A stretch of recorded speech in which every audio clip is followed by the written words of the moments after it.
Outlaw Radio on a Monday evening. How you doing out there? Foundational Black Americans, stand up. 414 stand up. Northside, stand up. It is what it is, so it's going to do what it's going to do. I am the Negro Whisperer, the world-class smartass, the militant with a microphone, Mr. Kevin Barnes. Welcome to the show. I'm the host of Outlaw Radio. And I want to shout out the Outlaw Radio family, who I'm sure will join as we go along. I am a little late, which I tend to be from time to time, at my own behest, as I always say. Hey man, it's a good day in Milwaukee, weather-wise. Very mild. I'm a very mild weather type of guy. I love the sunshine.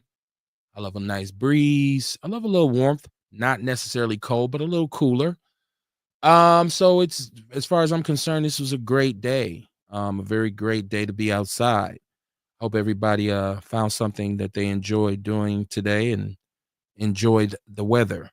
But this is Outlaw Radio. What I need for y'all to do is share the show. For some reason, I don't know why Facebook gives me a problem with sharing the show all of a sudden. I don't know what kind of restrictions they may have placed on the platform. But please share the show. There's a phone number attached to the show. 262-202-5131 is the number. And we have a chat room, which always goes down. It's Monday night. We always like to refer to Mondays as messy Mondays. Not because I'm, messy myself, but I do understand that sometimes things have to be said that may upset the person that is said to, or the group that it's said about, or whatever insinuations are made, and people react how they react. So I just make room for it, right? And we can get it out, say what we want to say, utilize this instrument that we have, this platform, this new black media. This is all a real thing. In the chat room, I see Brenda Peterson early. She said, "Hey, Kev, how you doing? How you doing, Miss Peterson?"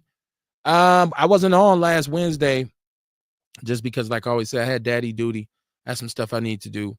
And so we haven't been on in a week because we weren't on since last Monday. So it's a lot of stuff to talk about. Obviously, it's a lot of stuff to talk about. As a matter of fact, in America today, I don't think you'd ever run dry when it comes to things that you could put on social media or the internet that people wouldn't have something to say. Everybody literally has an opinion. And most of the people who really value their own opinion now have platforms, right? So shout out to you if you're trying to get on this microphone and you're trying to do this this informative type of thing. If you're on here and you're being messy, or you feel like I don't necessarily, there's a lot of black people who say to me, they don't really like to engage in political talk. They say that to me. They say, "Kev, I ain't on that political shit." I get that all the time. But we're going to talk about politics on my show, right? Some people don't want to hold other people accountable, including themselves. But we're going to do that on my show. That's what we're going to do. And myself included, right? So welcome to Outlaw Radio. Like I said, Mondays, Wednesdays, we're normally on 7:30 p.m. Central Standard Time until whenever we just shut this whole thing down. Sometimes we go a little bit longer. It depends on what we get from you all as the listeners. So, but if you're here and you rock with Outlaw Radio, please share the show. Please share the show. Like I said, man, pretty mild weekend weather-wise, but politically, there's enough to get you up out your seat. We are living in first of all, let me say this, because I don't know if people know this, in particular people of color. It's okay for you to be confused right now.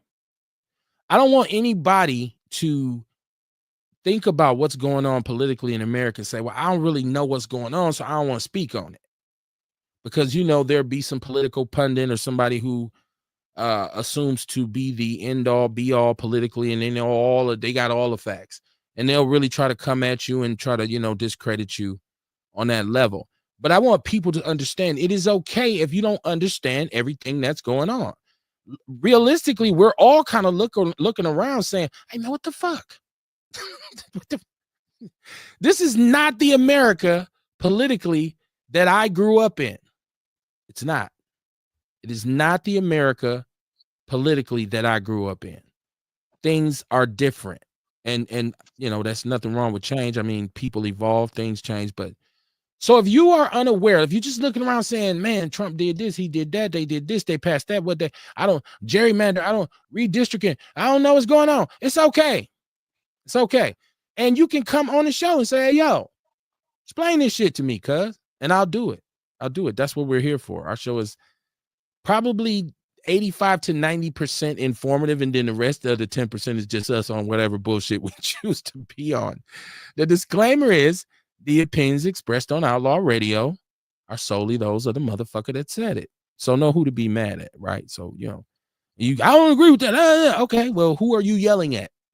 Who are you talking to? Witch doctor in the building, man. What's going on, my good brother? How you doing this evening? Hey, how you doing, man? Having laptop issues over here, man. But Okay. I'm here, you know what I'm saying? So how y'all doing?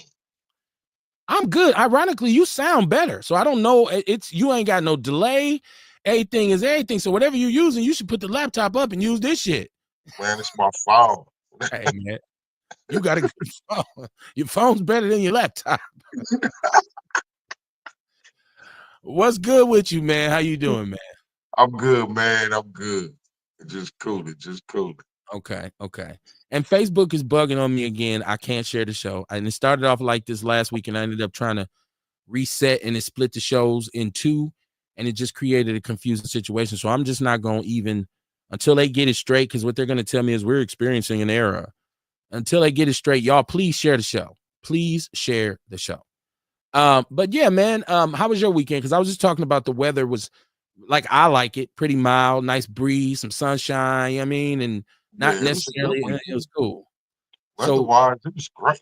You know what I'm yeah, saying? It was a absolutely. great weekend. You know, like I was down at I had a big weekend. Though I was at the Friday market, rounded it up at the store where they was having the kids entrepreneur market.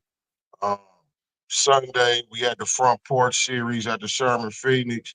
Okay, We had JP Shannon Hinton. I'm sorry, not JP Hinton. Shout out to JP Hinton also. But we had to have Shannon Hinton in the house. okay, Bruce City Soul is the name of the band. Um, a lot of people don't know, like Milwaukee got a lot of musical gems, right? And right. Shannon Hinton is one of them. Shannon Hinton actually plays guitar for Mary J. Blige. Oh wow. Okay, Yeah, you know what I mean? And he got his own band also called Bruce City Soul. okay, And man, I'm gonna tell you, man, they cold. They man. cold. Go look at some of the videos. I posted a couple videos of them going live, whatever, on my page. Y'all get a chance, go check it out. Them boys are bad. Whenever you hear about Bruce City Soul playing somewhere, go check them out. Okay. Listen. I'll be the first one to tell you there's a lot about Milwaukee that is slept on.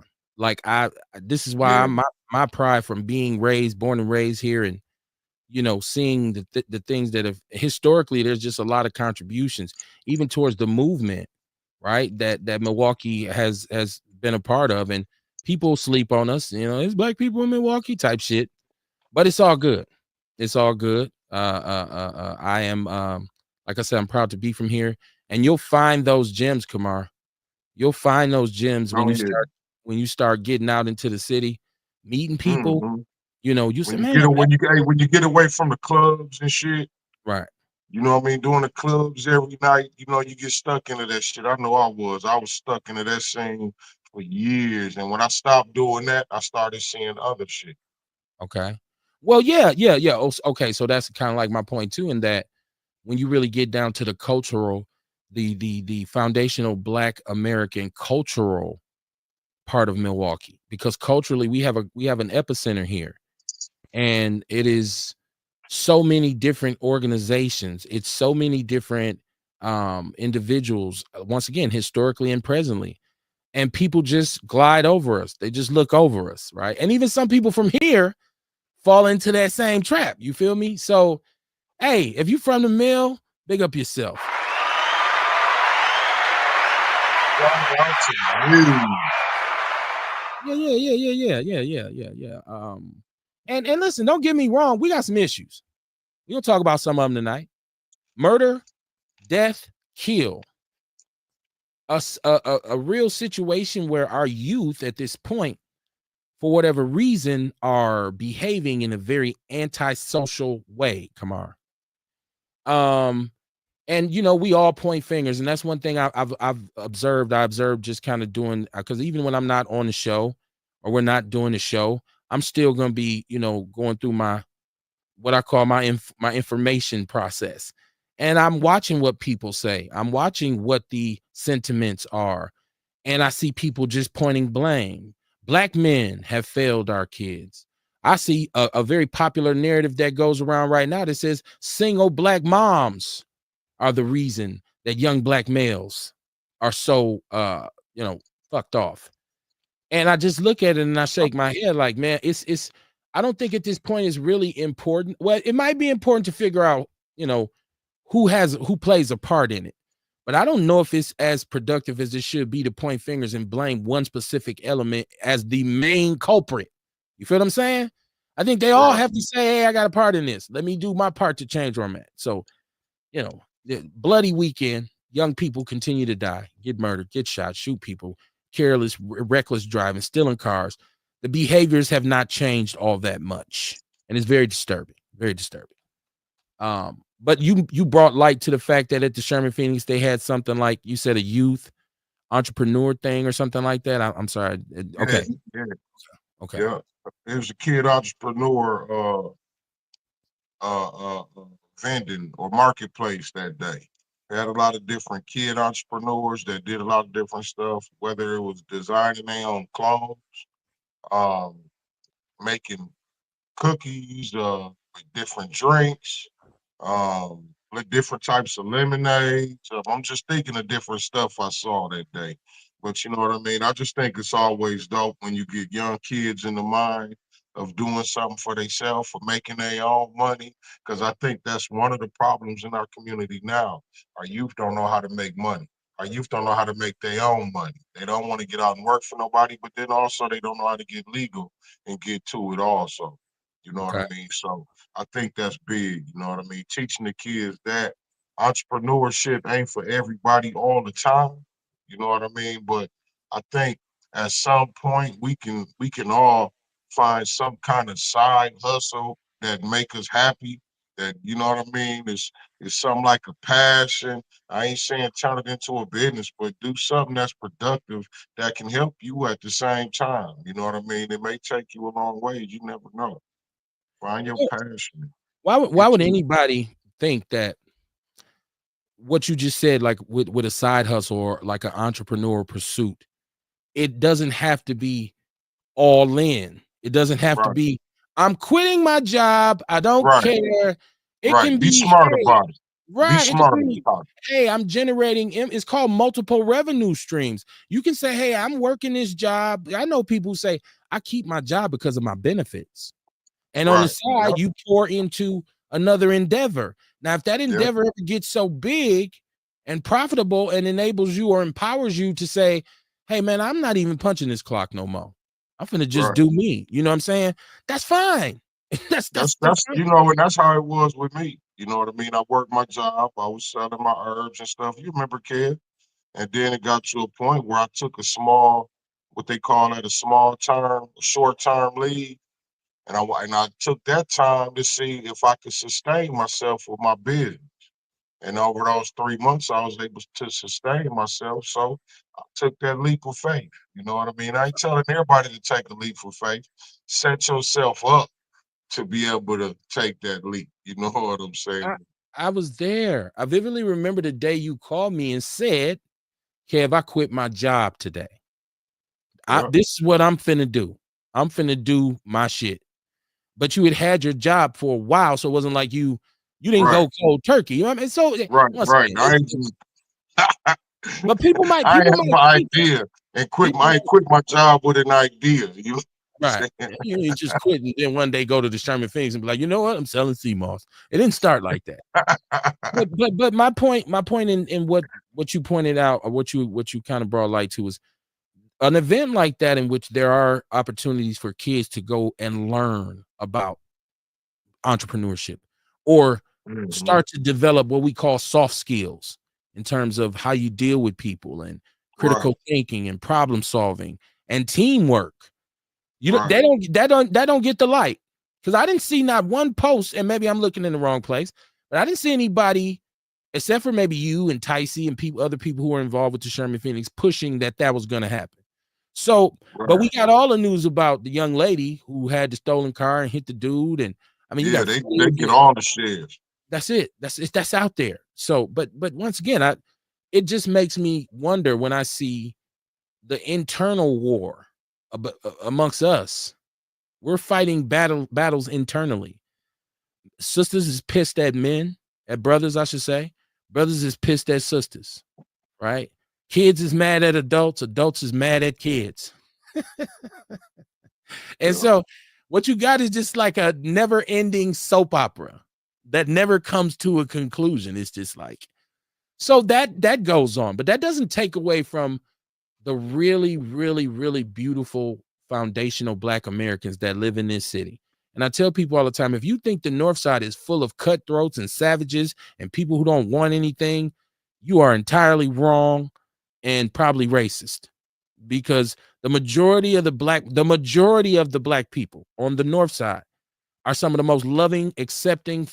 They want to just hang out. They just want to kick it. Come on, they'll go to work. All they want to be able to do is on Friday night, let me go to the bar, right? Let me go listen to some blues, some music, line dance, do whatever I want to do, get me some wings, and go to the crib. You know what I'm saying? But then you got this element. You have this element that is directly driven by the circumstances of the community, the poverty, the fatherlessness, the detached mother syndrome. I have something I call now the detached mother syndrome. And this is not a blame. This is not like a thing to put another, piece load on the Black woman's back. What I'm saying is, I think a lot of women, and this is my personal theory, I think they've been hurt. I think they've been let down. I think in some cases they may have been, we know now via, Ticey and Sam, that a large number of women have experienced some sort of sexual harassment or assault in their lives. And I think their survival instincts tell them, I have to get hard. No diddy. I got to get hard. I got to get tough. I have to protect myself. So they build a wall, right? And they live behind that wall. But And that's what trauma do. right, I know, that's what I'm saying. So what it comes Yeah. down to is the men who are trying to get over that wall, or Scarface said, I didn't have to climb the motherfucker, I should have tore it down. You're gonna get vetted. It's gonna be constant every time you try to, nah, she ain't doing it because she's like, I'm not letting you hurt me no more. I know what this is. I don't trust you. Or, I've been in situations. So, and I think it's the same thing with men too. Once again, I'm not saying either side is either side, but when I say detached mother, I think she just gets to a point where she's like, you know what? I got to take care of me. Fuck it. You know what I'm saying? I got to raise these kids. You might not agree with how I'm raising this boy, but I'm doing the best that I can. So that was just my theory on what detached mothers mean. So I don't know. You were trying to put in, I kind of cut you off. What was you trying to say? No, I was in agreement with you. I was just saying, that's what trauma do to everybody. When Mm-hmm. you go through trauma, you know what I mean. The natural thing that your brain do is create a defense mechanism. You know what I'm saying? For that, and that's exactly what they're going through right now. Right. On the other side, men doing the same thing. Same You know, thing. you know what I'm saying? They men going through traumas. You know what I'm saying? In these relationships, also, and it's causing them to react, and you know what I mean, in peculiar ways, also. They got a wall up. We have a wall. Exactly. See you, It's Earl hard for Henry, in the anybody. chat room. I see you, Earl, brother Earl, Outlaw family said 1963 until. What it do, my brothers? Sonia Thrower in the chat room. How you doing, my sister? Thank you for tuning in to Outlaw Radio. Anybody who's listening, thank you. There's 1,000,001 platforms. If you chose to listen to mine, I'm so appreciative. Please do not hesitate to jump in the conversation. The phone number is 262-202-5131. And our chat room is Poppington, as they say. But no, so I mean, all of these, all of these negative factors create kind of like a perfect storm. and there's an element of people who are directly affected by this, and so they react. They live a certain lifestyle. They live a certain way. They have a certain ideology, and they tend to fuck up a good day. So then the question becomes, can we help them, or if not help them, how can we help them, or how do we rid ourselves of them?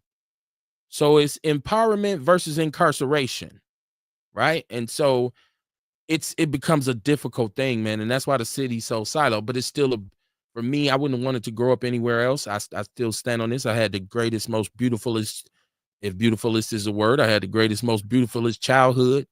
I enjoyed growing up in this city. And I still recognize the genius of a lot of people who are here. Small pond. It's okay. It's okay. It's a small pond. Not every place can be Los Angeles. Not every place can be New York. Not.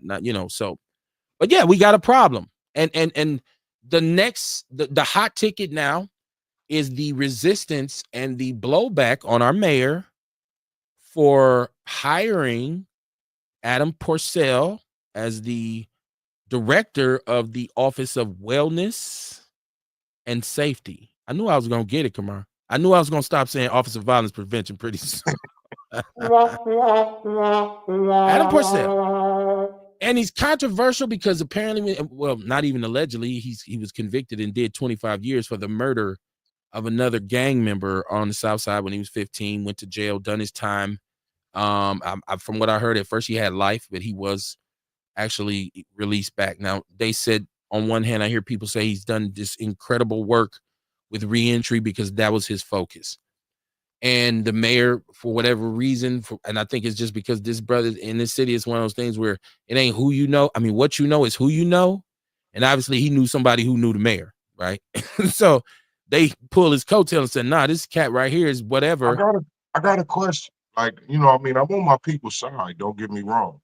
But has anybody ever checked his credentials, like checked the work that he did? Absolutely. There's that's what I'm saying. So, and that's a good question. No, people have dug in now, right? People have Right. dug in. But I think a lot of times when you hear somebody mad about this, it might be the fact that you don't really know him. We haven't seen him on the north side. It's just another example of how segregated our city is. But I think the answer, the frustration is the process.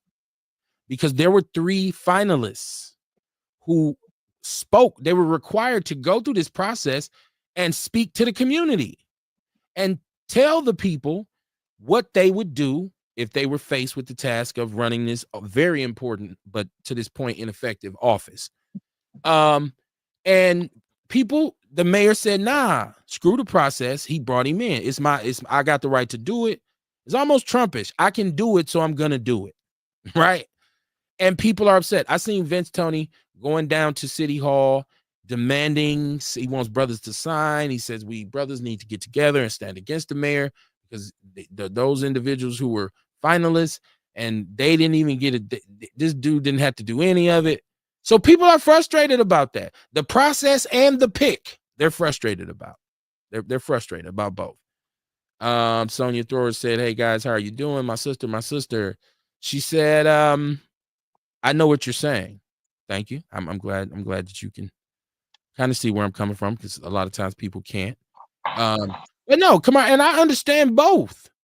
See, I understand both. Like, you did just skip the process for this dude, right? And so it's like, and this is someone who we're not very familiar with in terms of his work on the north side. But when we talk about violence prevention, violence prevention, that's not what he's done to this point. He's done reentry, which is a totally different ballgame. That is the fight against recidivism. And if you know what recidivism is, it is basically the efforts to have felons or individuals who've been incarcerated not go back.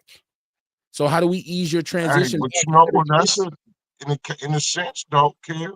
In a sense, that's a sense of violence prevention. If you It can is keep preventative brothers, to a certain if you degree, could, yeah. yeah, to a certain degree, if you could keep brothers from committing violent crimes, going to go back to prison, well, Well, it's that called could help. But that would I be mean, cool. but I just like I say, I mean, you know what I mean. It ain't about what they say about this man. It's about what he do. That's right. That's right. But You know that, what I Kamar, mean? that would be called recidivism prevention, not violence prevention. Right. They're two totally different things. And I think you made the point on the last show that reentry is kind of reactive. It's not proactive. Right. It's what after this person is like in this case, he murdered someone, which is the ultimate act of violence. But it wasn't prevented. So after he came out, then there was a reaction to him. Okay, you got to go back into society and not murder someone else or not commit a crime again. So now it's preventing that, Right. preventing not necessarily and Let's, violence let's say prevention. it's a side. It's a side of. It's an aspect of. It's a piece of it, and I think Yeah. his ability to work with the community, period, to say here are the resources in the community, can actually assist him in violence prevention because he can give some of those resources to somebody before they offends. Right. Now, the key is, does he know how to work with black people? And I'm people say, Kev, you want to make it about race? Listen, he's white or Latino, whatever he is. Does he understand the nuances of the north side of Milwaukee? It's very unique. It's very unique. It is not like the south side, which is, I would say, more ethnic. The north side ain't really ethnic. It's black. I mean, we have some, don't get me wrong, Hmongs on the north side are making big moves right now. Okay? Even Latinos making ways into the, because the north side's beautiful. From the low end all the way out to the northwest side. To me, better than the south side, but I'm biased. but so if you don't understand how to work with us, because our problems are unique, because a lot of the things that we deal with are things that came up on us because of what has been done to us, like the industrial collapse and the loss of jobs. And that it doesn't help that at that point it's the 80s and your Republican great-great-grandfather Ronald Reagan said, hey, let's just push all the cocaine. So as the jobs was leaving, the drugs became cheaper and they came into the community. We know what happened. We're dealing with that. We are dealing with generational poverty. We're dealing with a public school system with a 50% attendance rate. I mean, they have basically 50% of the students are truant in MPS. There's $1.5 billion running through a system that gets worse and worse every year. There's all kinds of malfeasance, misappropriation of funds from the housing authority, to the fire and police committee, to the police department. He's saying, let's empower police. Let's give them more money. My question to him would be, where are we going to get the money from? Please don't tell me you want to add to the property tax levy. Maybe you don't understand the property tax levy. Maybe you don't understand that the median income of the black family in Milwaukee is about $29,500, and our white counterparts is at $60,000. Maybe you don't. Maybe does he? And I don't know, Kamar. He might be able to run this down to me. Like, nah, man. Let me tell you. I don't know him.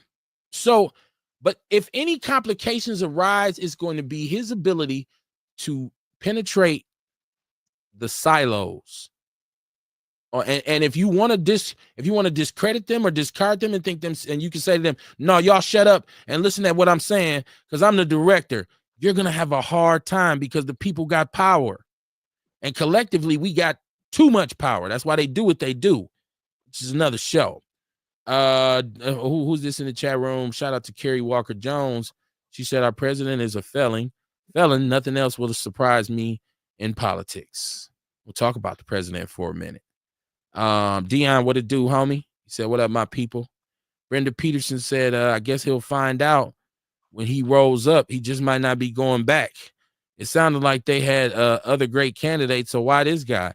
Apparently, whatever he's done in terms of his work was so incredible, and people spoke for his character. I've seen a lot of people just vouching for his character and his passion. Brenda said, and he's probably making $6. So how will he relate? I mean, there we go again. When you start asking $200,000 a year people to understand $29,000 a year people. And if you say, well, I come from that, so I know it. Well, you came from it, but you don't still live in it. These people still live in it. So We'll see. He better know it's gonna be some challenges. But these young dudes say it ain't sweet. It's not sweet.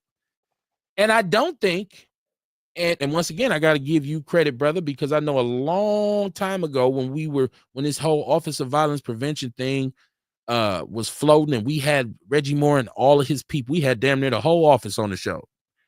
You said maybe the problem is they just need to change the name. Right. Because they're not preventing violence. What they were doing was going after the violence happened and said, well, we don't want nothing else to happen. Well, that's kind of like that's kind of like what old boy do with the reentry. It's reactive, not The proactive. violence, there's a part of the violence has happened already, Right. but you're So trying to stop further violence. exactly. So it's not preventative, it's reactive. Preventative means you're proactive before it happens. I'm saying P words, preventative, proactive. Try to keep up with me.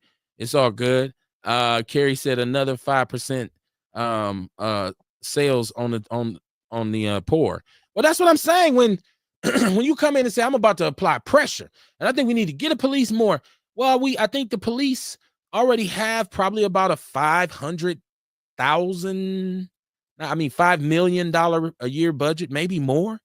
It might be more. I'm sorry, I'm not. My computer ain't computing. They don't have 1.5 billion like MPS, but between the police and the school system, our budget is the annual city budget is consumed damn near, and they still got 10% of the $200 million that was generated by the property increase. The tax increase. I'm sorry. And if somebody want to do the math on what 10% of $200 million is that $20 million? My math is there, but I don't know. That's a hell of a boost, Kamar. Give them how much more? How much more do they need? If they're telling you they don't have enough officers and they're kind of just thin on being able to police the whole city. So you're telling me you're going to give them more money and that's going to make those officers that they have more efficient? I don't think so. As a matter of fact, one of the problems is that the applicants for the police department are low. There's a lot of people in this city that's who like saying, that's like saying, okay, we really gonna catch the criminals if we get paid more money. Right. Give us a little bit more, we'll try harder. Then we'll really start catching. Right. But if you've listened to what MPD says, I don't know that they talk about a lack of funding. Maybe they do, but they talk about a lack of manpower. People in this city don't, especially us, a lot of us don't want to be cops. A lot of black men who grow up in the city of Milwaukee, because of the relationship between law enforcement and black men across the country, historically and present day, is fractured because of the actions of some crooked cops or because of the punitive nature of some of the laws and how it's the court system in which we're, convicted at a higher rate, right, than they are for the same crimes. You have a very contentious relationship with law enforcement in this country, and rightfully so. We've been assaulted by law enforcement over the years. I'm not saying defund the police, or I don't think we need police. I absolutely do think we need police. But I think if you want to say to me, well, Kevin, let's take that money and increase or improve their training to add a mental health component to it, in which you have officers who ride with other officers, and one of them is a mental health, not expert, but in the know of mental health. So when you come upon a situation where you see somebody who's obviously having a psychotic episode, how many people have been having real mental conniptions and been murdered by the police because it wasn't handled right. Somebody who's wilding out and you get on him and sit on his back, handcuff him, and he dies in your custody. That's a lack of training. And more, I think there needs to be more accountability in terms of how they use their qualified immunity to the point where once you complete this training, you sign off on it. If we can prove you did not utilize your training and procedure, you pay this shit out your pocket. You're losing your pension.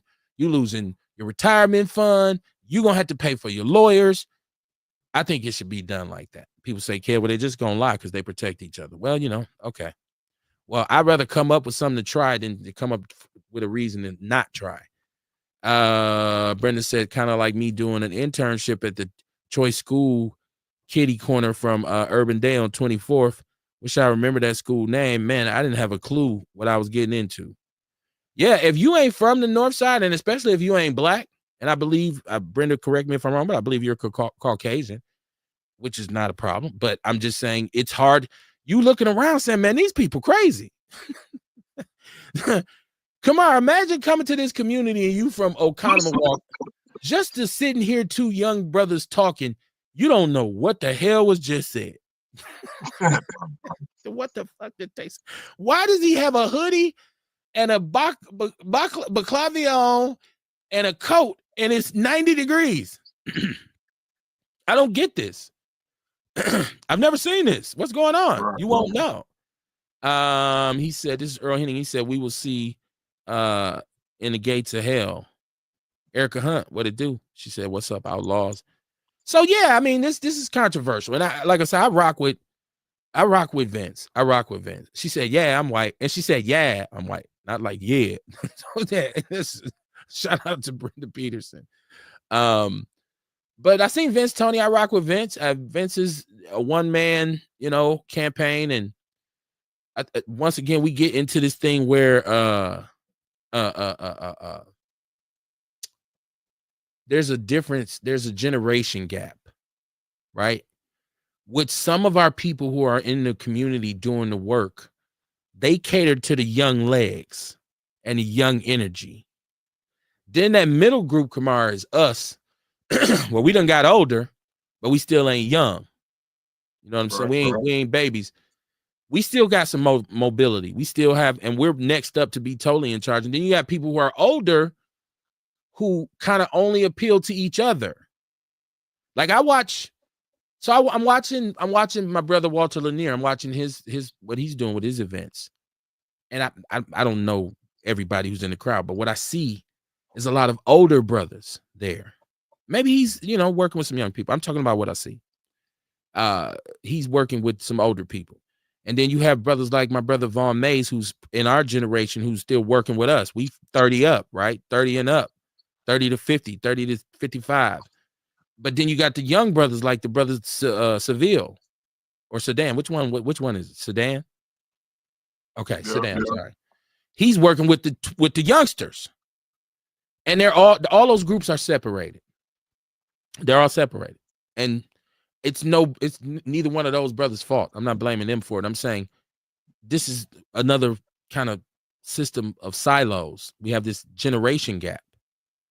And people who lived when the economy was one way versus people who lived when it was another way. And then we get to these youngsters, it's totally different from how we experienced it. You know what I'm saying? So the community has changed, but it's stayed the same because it's still dysfunctional. Kenneth Houston, what it do, my brother? He said, what up, fellas? Y'all please share the show. She said, LOL. They said, do you know Usher? That's what they ask you, or are they asking me? Because I don't know Usher. I don't know Usher. But only thing we can do right now is see how he does. You know what I'm saying? Because he's in there.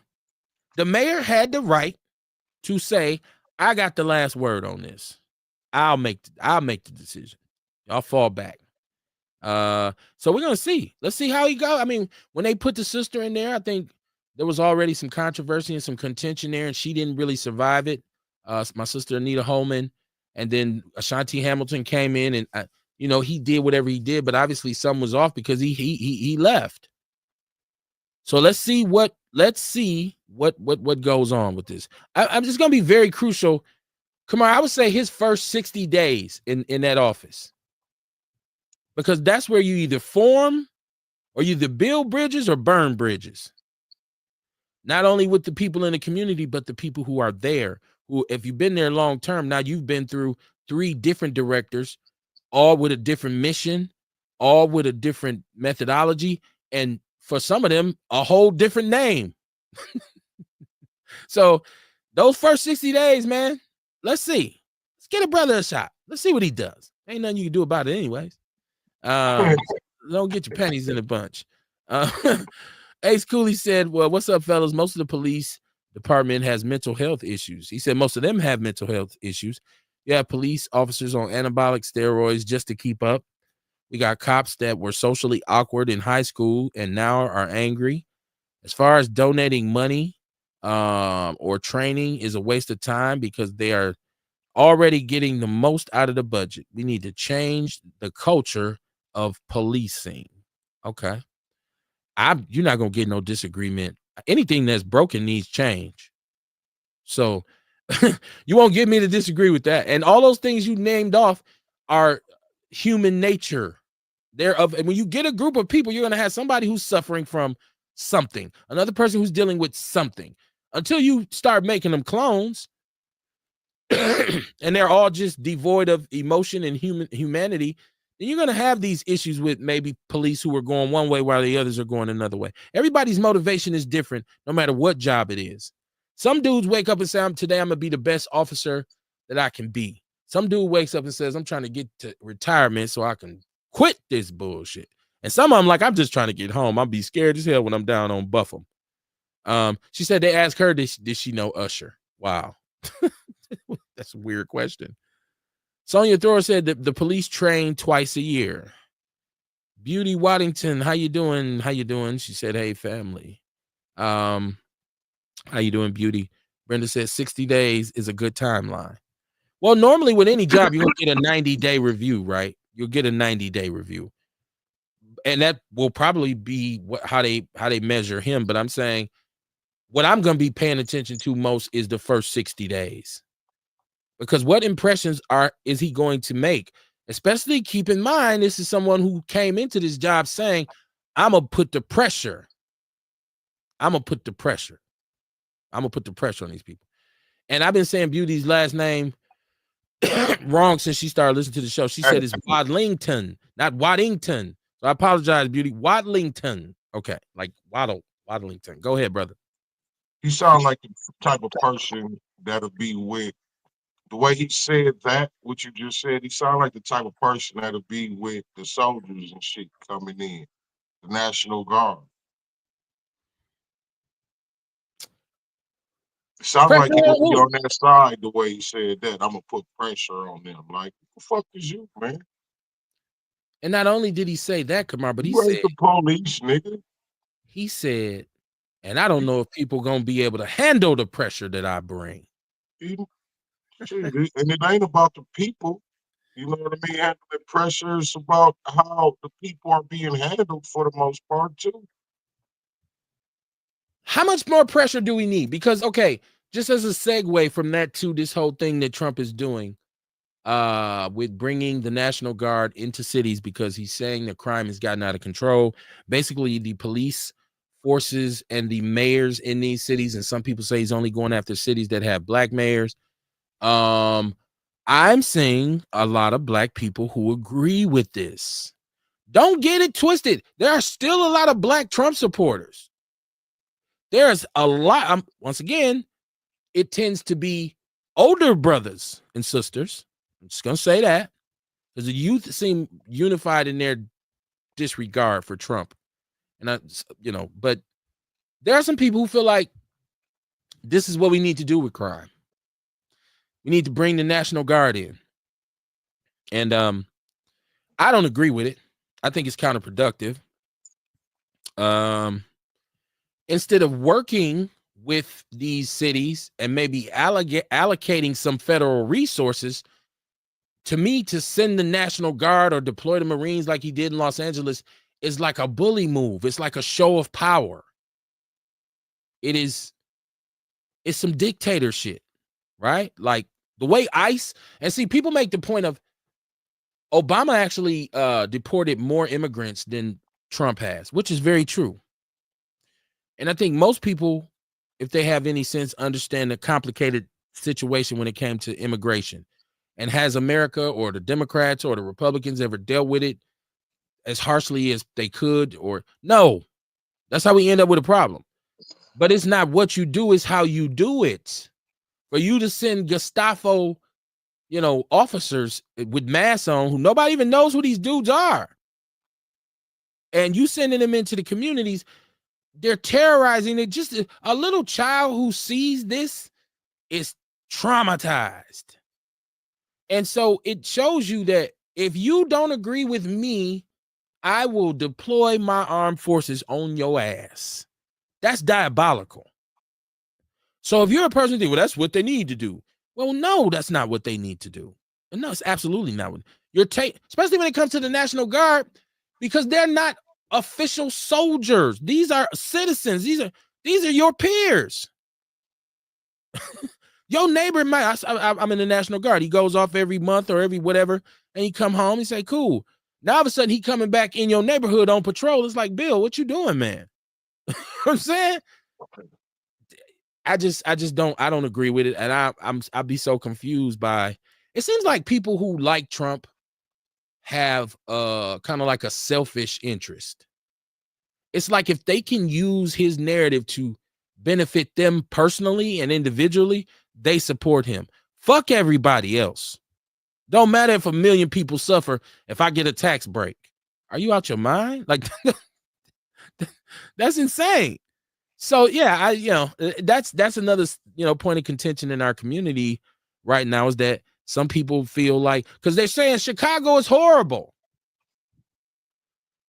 And maybe some people in Chicago are saying, yes, it's horrible here. The police ain't stopping it. Bring in the National Guard then. But what happens if one of these criminals turns and kills a National Guardsman? Then what you got to do? Now you got to ramp it up, because now you got to send, hey, we sending the Marines in. That is declaration of war on your own people. That is civil war. Is there any record of who's been getting arrested? The last statistics that I seen, he stated that they had made I think 700 arrests, and found a large number of illegal immigrants. That was the last I seen of it. In DC. And that right there is what I'm thinking, right? Like, I've been feeling like that's mainly to find immigrants. Okay.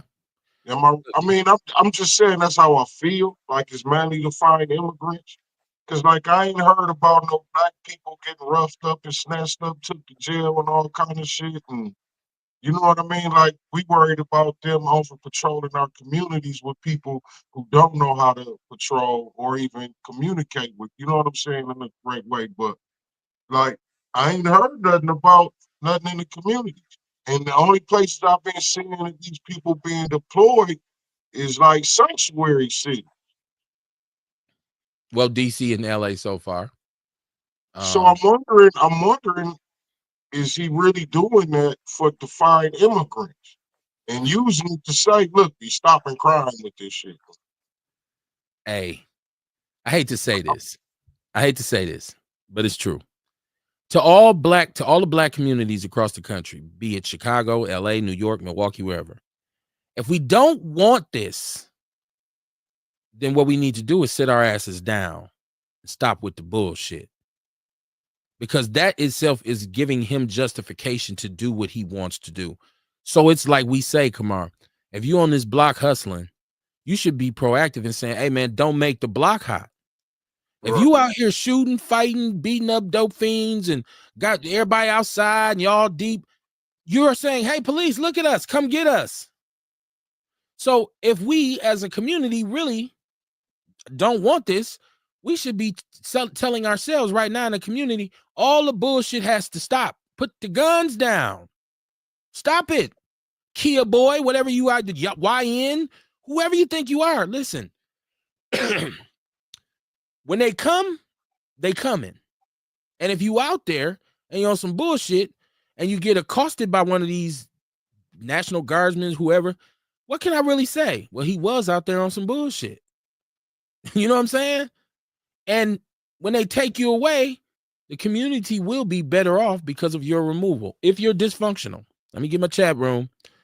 Brenda Peterson said, little buddy gonna give him a year. He has to. He has to back him. He brought him in. You know what I'm saying? The mayor has to back him. Yeah, you got to give him at least a year. You may give him more than that because it's like, dude, I jumped you over everybody. Like, come on, man. Like, when he said in the press conference, I told dude I told the mayor if I'm bringing too much pressure, he can fire me. And that's what he gonna do. If you bring too much pressure, he's gonna fire your ass. I hope. Beauty Wadlington said that's what they are getting ready for. Erica Hunt said crime is not under control. Ace Cooley, he said, man, Trump is only sending in the National Guard because he's trying to distract us from talking about the Epstein list. Beauty says, so as much money as they pay the police officers, state and local, they're not doing good enough. She said he deployed them in Chicago as well as Wisconsin, and so Wisconsin is next. He hasn't deployed in Chicago quite yet, has he? I haven't heard that, Kamar. Have you heard that he's I know he's saying Chicago is next, but if you hear the mayor and all of the officials over there saying legally he doesn't have the right to do it, so I think right now they're coming up with kind of like a circle the wagon moment to say we got to be ready because he's coming for us. And if that is the case, ain't Chicago another sanctuary city? I believe so. You see what I mean? I really feel like he's going after the sanctuary cities with this shit. Milwaukee ain't no sanctuary city, is it?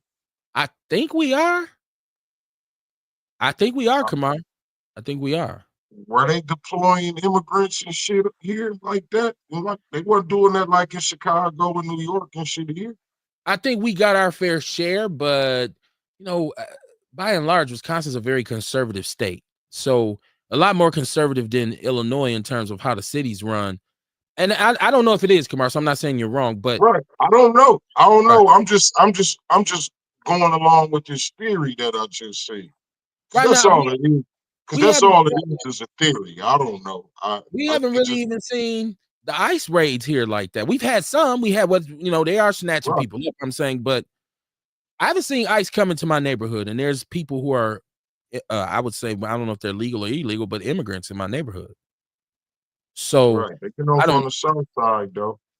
But I don't know. Yeah. That's why I said I just like with my theory. You know what I mean? I don't feel like I don't know if Milwaukee is a sanctuary city, and if my theory is correct, they wouldn't be coming to Milwaukee. I mean, okay, I hear what you're saying. According to my theory, I'm saying nothing is fact. What I'm saying, I'm just saying what I feel like is going on. But also, I don't know if Milwaukee's size and where the violence is, it's a relatively small area as opposed to Chicago or a bigger city. And I don't know if he look at it like, well, it's not really worth a resource. Like, you know what I'm saying? Like, what? Right. Unless it's like you said, a mission to go after places where we're really looking for illegal immigrants. And we'll see. I don't know. Somebody in the chat room who's more informed. Is Wisconsin a sanctuary state? Or I'm sorry, is Milwaukee a sanctuary city? Beauty said they have robots in some cities. Well, in a few years, you're going to see drones, and the mayor leaked it in his press conference. The Milwaukee Police Department will be bringing, and the Sheriff Department will be bringing in drones. You're going to be going somewhere, you're going to be out, and you're going to look up in the air, and there's going to be a drone sitting there. Like they use them in Dallas. I saw some in Dallas. Okay. Police got drones. Remember, I was telling you about the neighborhood that cuz live in. You know what I'm saying? You see no police cars, but they got drones that, like, if it's a problem or some noise, they'll send a drone out to go view the area or whatever before they even send a police car. Oh, yeah. And they're going to be sitting up high, looking down on it. Yeah. Yeah. Damn, I didn't see that motherfucker like that. I was saying, this is Sonia Thor. She said, I was saying the police need training twice. Oh, she said they need training twice a year and once a year, see how they're doing to get along with the people, to learn your community. You respect the community. She said, and the community will respect you by helping you out when you need it. Well, even if they could just protect the people who are working with them. Milwaukee has a piss poor record of protecting people who work with them. We had the brother on the show whose mom's house was shot up. She had to move because she went to the police and identified some perpetrators in the neighborhood. NC Jordan said, just wait till these soldiers start shooting innocents. So many mishaps are coming. Fuck all these house niggas that support him and fuck him. Okay. That was well put, Ian. Ewok says Trump didn't care about crime. He's setting up his army pieces like chess. He's planning on not having elections, and he's using the military to do it. Ernest, I don't disagree. I think a lot of the things he's doing is to show his power, because like even with he's making it about the Second Amendment, where if you burn the flag, you're going to automatically get a year in jail. That is some of the dumbest shit I've ever heard in my life. It's a piece of fabric. It's a piece of fabric. Burn it and you get a year. That nigga gang bang. This ain't right. Ain't that some gang? Right. He burnt our flag, cuz. He out of order. Snick out of order. Gotta move on these fools. You know what I'm saying? Like, this is, man. There's so much other shit he could be worried about. Ewok says Trump don't care about. Oh, no, I read that. Beauty said Trump towers. Ace Cooley, shout out to Ace. He says he tried to declare war on the U.S. citizens his last term. Ajamu, what it do, man? What it do? Shout out to Ajamu. I think they'll be on, next Monday. He'll be back with Prolific Firearms with Eddie and Tyron. I think Eddie and what's his partner name? God damn it. Prolific Firearms. He said, what it do? What up, man? Erica Hunt said, I don't like it at all. Okay. Beauty says that's the cover up. But if they're not enough able to work the jobs that people don't want to work, so it's weakening our economy. Ian says black people are next. They already said if you have a violent record or if you have any type of criminal attached to you, you could be deported. They're exercising possibilities on that. They're going to offer people that have back child support. They're going after people who have back child support. They're going to offer people that have back taxes. They're going after people who have back taxes, and they're going to use the excuse of law in order to do it. We'll see. We'll see. I mean, the theories vary. And when you see somebody like him, you just don't know what he's going to do next. That's why I said, if you are a person of color right now and you're watching what's going on in the media and you don't understand it, it's okay for you to admit that. I don't know what the hell is going on. Like, man, because a lot of people don't know the language of politics. And then, they don't understand civics to a point where they know who to go to and who should be doing what and how these systems connect and the different branches of government versus the Constitution and the Bill of Rights. There are a lot of people who don't know. So as a result, you can pretty much get away with something that you're not supposed to do when the people are not informed on what you can and can't do. So, it's okay. If you don't know it, just say it. Like, I don't know what the fuck is going on. People say, Kev, I'm just worried. And that's enough for me. That lets me know, because I say, I don't know that I'm worried, but I don't know what all the fuck that's going on because it's crazy. She said they've arrested some drug traffickers and dealers. Look at the rappers and whoever got trillions of dollars. Donald Trump raped and stole the votes, I think she's saying. Brenda Peterson says, not yet, but he's saying Chicago. I think Milwaukee is next. She said they have not been deployed in Chicago yet, Beauty. They haven't. ICE is in Chicago, but he hasn't deployed the National Guard in Chicago yet. She said he's taking the news and changed it. Well, he's attacked free speech. Some people are okay with this, Kamar. I'm not, but there are a lot of black people. I seen Stephen A. Smith said he praises Trump. I get it. He's wealthy, right? He's wealthy. He has money. He's looking at it like, okay, I got money.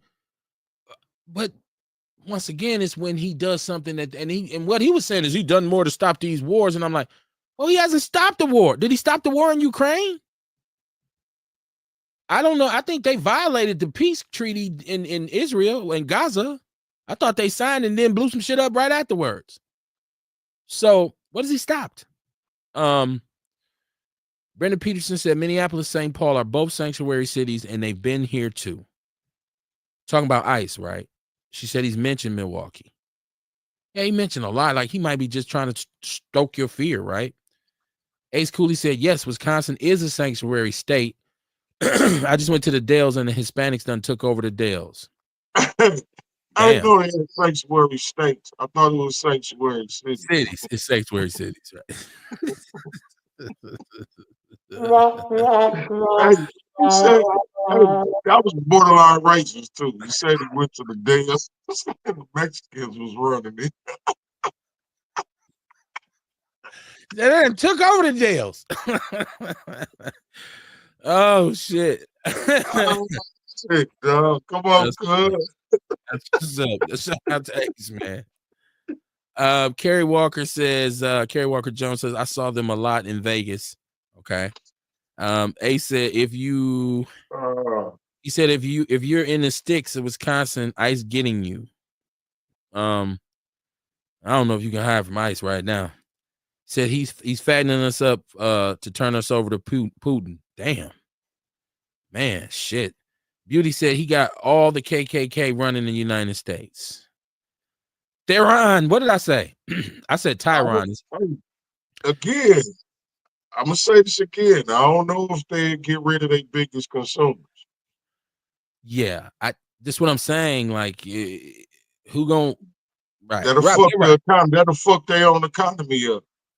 Yeah. I mean, if you take a communist angle on it and say the government owns it, because I really believe Trump is a businessman who's really all about privatization. And if you understand that, that's how you make money, right? So I'm gonna get rid of the DPI and say, okay, the states can do it. And then I'll tell my rich friends who have enough money in that state, hey, listen, go ahead and start you some schools. I'm privatizing education, or go ahead and become a funding source for some schools, and you can capitalize and make money. When it comes to our security, he's saying no. The feds is bigger than everybody, so privatize the police force.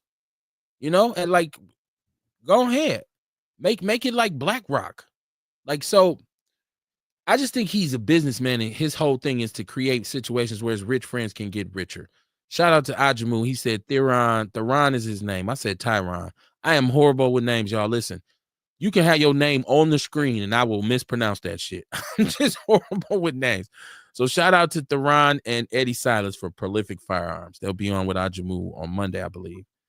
Monday. Earl said Donald is getting money for his own house. Yeah, and he's making moves in the background, buying up companies, right? Like, because if you're a rich man right now, you got a lot of businesses, a lot of companies that are going under. So you probably can step in there now and buy them low and then say, I'm bring them back. And, it's just businessmen know how to make money, man. That's what they do. Sonia said, I'll be glad when they put him in jail. I don't think he'll ever go to jail. Honestly, don't. She said, Brenda said, we can only hope. Dion said, this is why I can't respect someone who voted for Trump. Well, I mean, as opposed to just disrespecting him. Like, I mean, not respecting him. Like, okay, so I get what you're saying, but I mean, I'm looking at him. He's the one who's doing all this. So I don't agree with a person who's going to vote for him, but I can't honestly say I hate you and I hope you die because you voted for Trump. Some people can. I try my best not to be based on hate about anything. That's just my personal thing. And I think our people need to be informed, but it's very hard to get through with people who support Trump. It is the hardest, like, you will get nowhere, Kamar, talking to somebody who supports Donald Trump. Mm-hmm. So why do it? Why talk about Trump to somebody who support Trump? And so Ewok will tell me, well, that's why Orlando shouldn't be on Outlaw Radio. But I fucks with Orlando, so I let him come on. Blame me, right? A says, this show ain't all about one point of view. It ain't about one perspective. That's true. You know what I mean? It'd be wrong, you know what I mean, if we didn't. Well, it could. Okay, I get what you're saying, but we could choose that route, Kamar. Like, we could say, we ain't rock, right? We won't even let you come on if that's your perspective, because a lot of times that's what they'll do to us. We won't even get no shine because we don't rock with them. But I just tried to create a platform where black people can talk, man. Like But that's what make us better. Okay. Okay.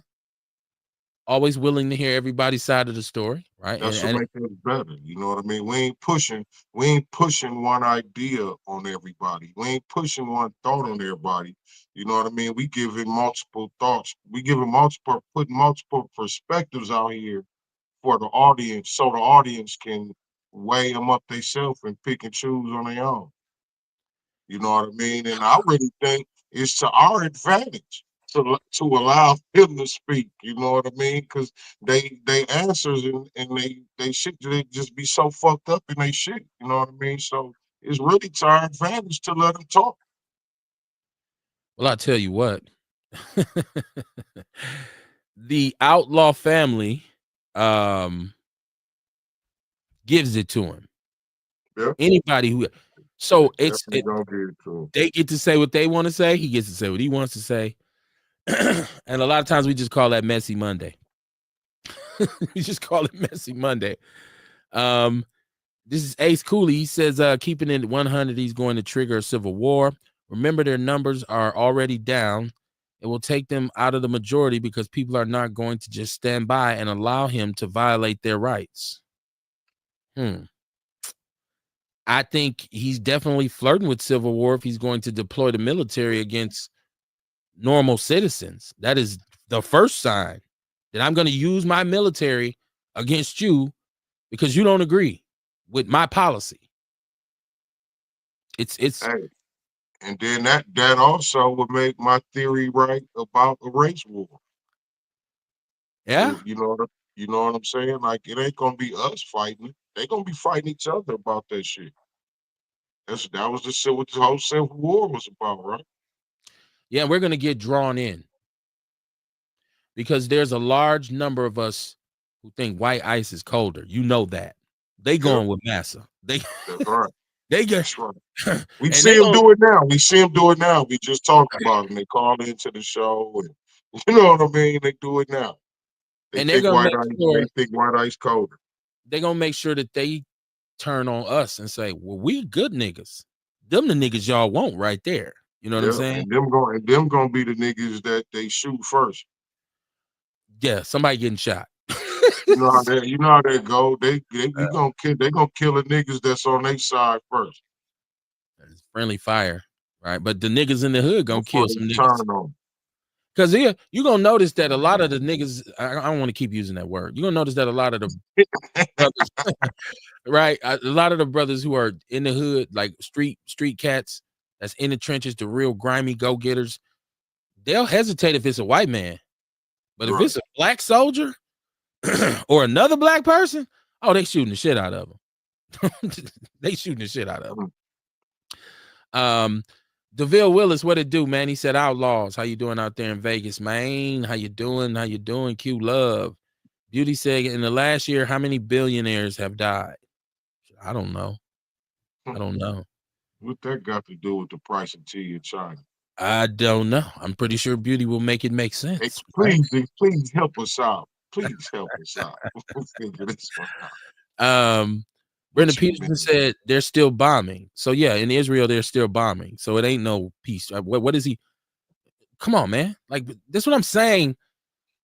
And even if you were to explain that to one of his supporters, they'd come up with excuses and they deflect and I mean, one of the things that we do, and I guess this is Kamara's what's good about having someone of a different perspective, such as Orlando, because a lot of times I'll ask him questions and he won't answer them.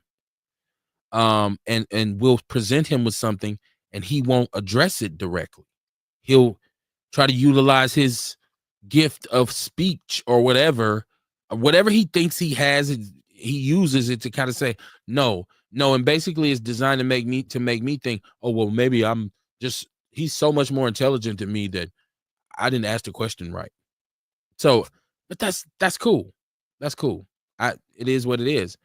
It doesn't change the way I move. It doesn't change the point, and people can hear it.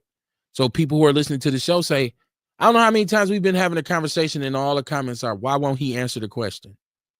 What does that have to do with what you ask him? He's not trying to hear that. Not trying to hear that. This is Erica Hunt. She said, "What is a sanctuary state?" Well, a sanctuary city is a city. I think she was saying that in reference to I know. I, and now, correct me if I'm wrong. It's a place that is that's designated to be a place where, if there's an overflow of immigrants, they can be placed in that city, and there's money allocated to resources for those immigrants. I believe that's what the sanctuary joint is about. To make a long story short, Mama Jenkins in the building. How you doing, Mama Jenkins? She said, "Good evening, my outlaw family." Another police chase in Milwaukee, Wisconsin. Wisconsin vehicle crash involving police, 2 officers injured. That's all I got for now. She said, yes, the Dales are being ran by them. So he wasn't wrong. Mama Jenkins said they Latinos and took I mean, over. I don't think they running the deals. I just think they got all the jobs in the deal. It's a lot of hotels and restaurants. Yeah, that's what I'm saying. You know what I mean? They working in the deals. They don't run the deals. If they keep working, eventually they'll buy one of them hotels or one of them giant water parks. But they damn sure they gonna come get them jobs. And that's what I think the sister was saying earlier. They work jobs we don't want, Kamar. I mean, Yeah, it sounds kind of like they do. who y'all think y'all is, but a lot of people say I don't want to work in a hotel cleaning up rooms. Right. You know, I I want don't to want clean pink toilet. fruit. Right. I don't want to do that. I'm not day in and day out. I do it till I get back on my feet. That's what black people say. I got to get back on my feet. Right. When you get We Energies bill caught up, you back on your feet, right? Sonya Thrower said, yes, he is, because he's a KKK.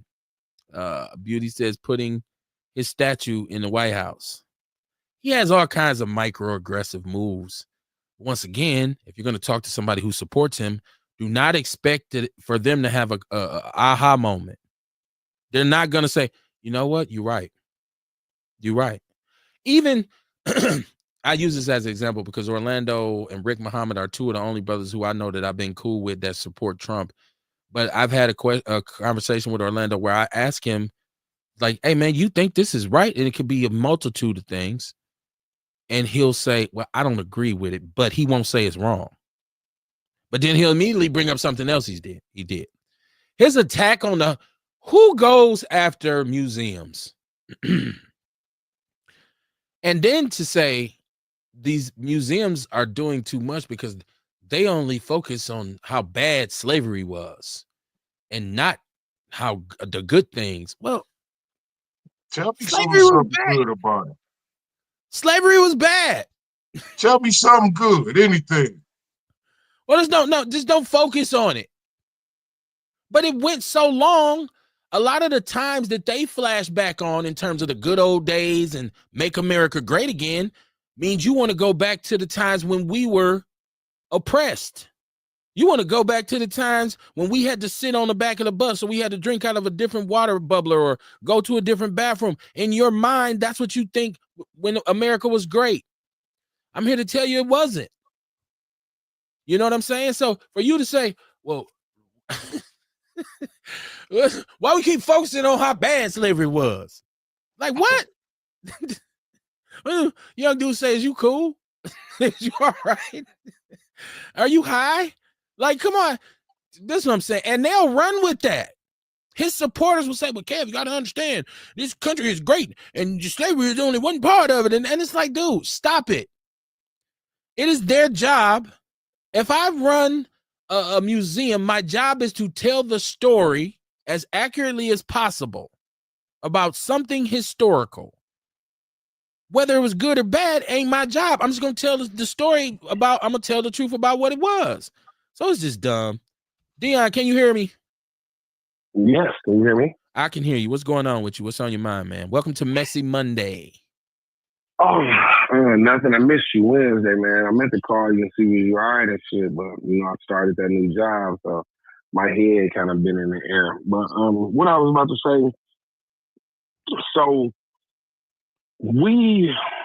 I can't say we, a lot of people really don't understand with people like the gentleman that you was just speaking about, when you have black people that support Trump, or when you have black people that have the mentality. I'm not gonna even say mentality. I mean the thing like Tim Scott and Byron Donald and Clarence Thomas and things. See, those type of black people, it could be a very small percentage.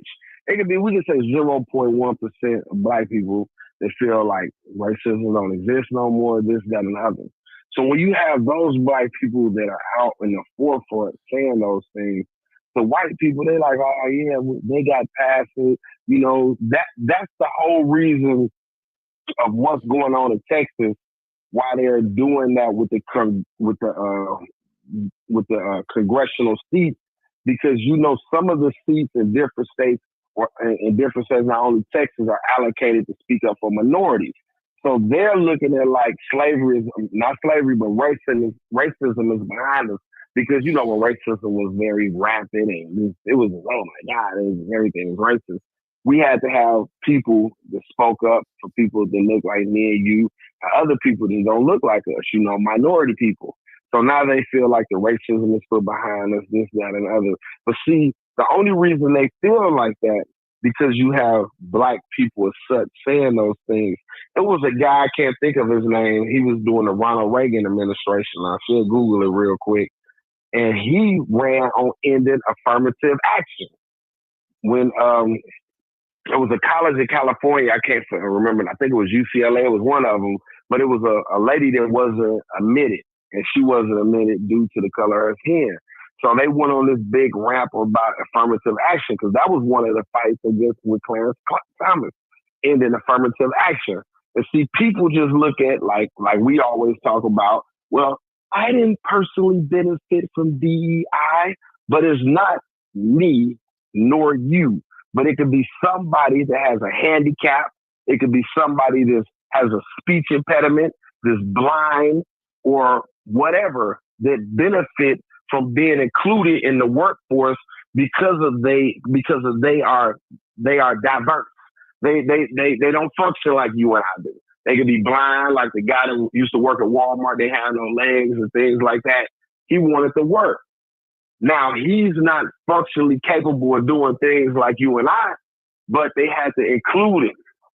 You know, that's where inclusion comes in. I don't think he was a DEI hire. As a matter of fact, no, I was just using him as an example. I know, but my whole point, because you said you said something that was kind of like towards my opinion on DEI. And I'm saying this, I can understand what DEI was meant for. Okay. Mm-hmm. I totally understand what it was meant for. But the way it was executed basically put us all the way at the end of the line. So my point was, it has helped some people, but it has not directly helped us as much as it's us. See, once again, I'm a foundational Black American. I want us to win. I'm concerned about us. So when I said DEI, because it wasn't, and let's be honest, of course, some people got some opportunities that probably may have not gotten them, but by and large, it was just a conversation. Because at most organizations, and I can speak for in Milwaukee, the hiring practices didn't change. So we didn't move up in the administrative roles. We didn't move into having more influence or more what they would call power within organizations. We didn't move up in that regard. All we got was feel good meetings every month. And usually during those meetings, we didn't talk power. We talked about, hey, let's talk about the Indians and talk about their culture. Or let's talk about the Samoans and let's talk about their culture. Hey, let's bring lesbians in. Like, I sat through these things. I sat through them. So hold on, no. Before you even move any further, I just want to ask you a question. Let me finish. So my criticism of it was that it wasn't implemented. It was discussed. It was spoken of, but it wasn't implemented to a point where it benefited us as Black Americans. Go ahead. Now I want to ask you a question.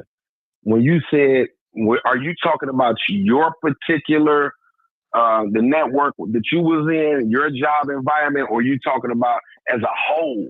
Because maybe it didn't affect your particular employment situation, or maybe it probably affected other employment situations. Once again, if you listen to what I said, and this is statistically, you can go and look this up. From the time DEI programming was implemented to the time Trump decided to take it away, there's no marked increase in black people moving up in organizations. Now, some black people got a job with the DEI department, but there's not more black CEOs now because of DEI. There's not more black corporate presidents now because of DEI.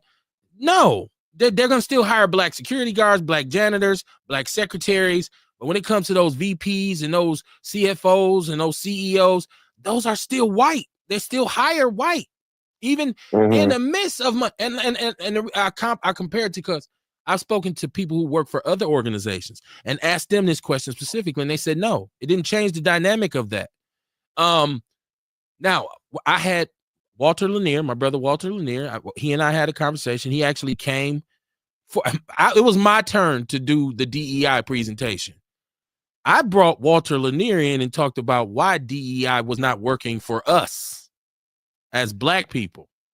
And we broke it all the way down to him. And I'm talking about my job. I ain't gonna say where it was at, but this is what I did for DEI month, right? And statistically, there's no increase because there's no more economic. Did that bring economic empowerment to us? No, it didn't. And if you hired a disabled person, was probably in a limited capacity, because if they were receiving disability benefits, they can only work so much. And I don't meet many disabled people who are going to say, fuck that check, I'm just going to work my ass off. Nah, most of them be like, nah, I'm cool, I'm part-time. Right? So, you know, I'd be more worried about us, man. I'd be more worried about us. Let me go to the chat room. Brenda says the housing market is ready to crash. Listen, it's bound to crash, because if you're looking for a home right now, the prices are through the roof.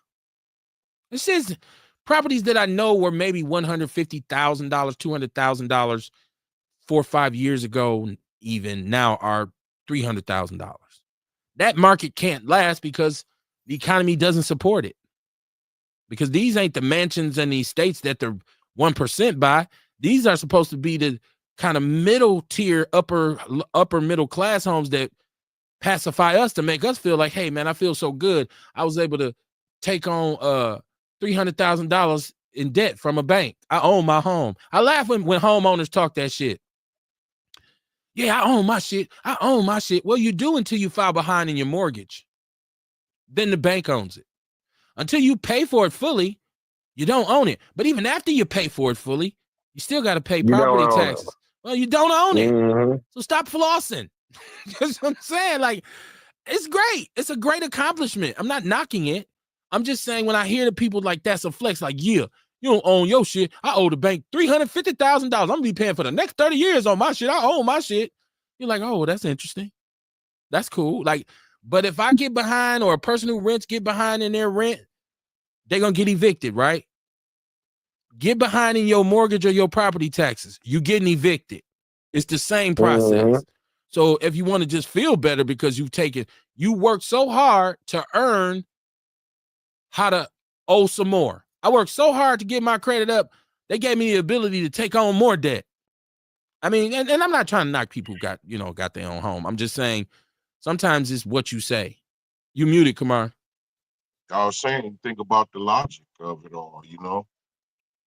Like up here, you buy a house, like you say, you behind it, you know what I mean? Or you get behind in your taxes. It ain't even a house, but you don't pay your taxes.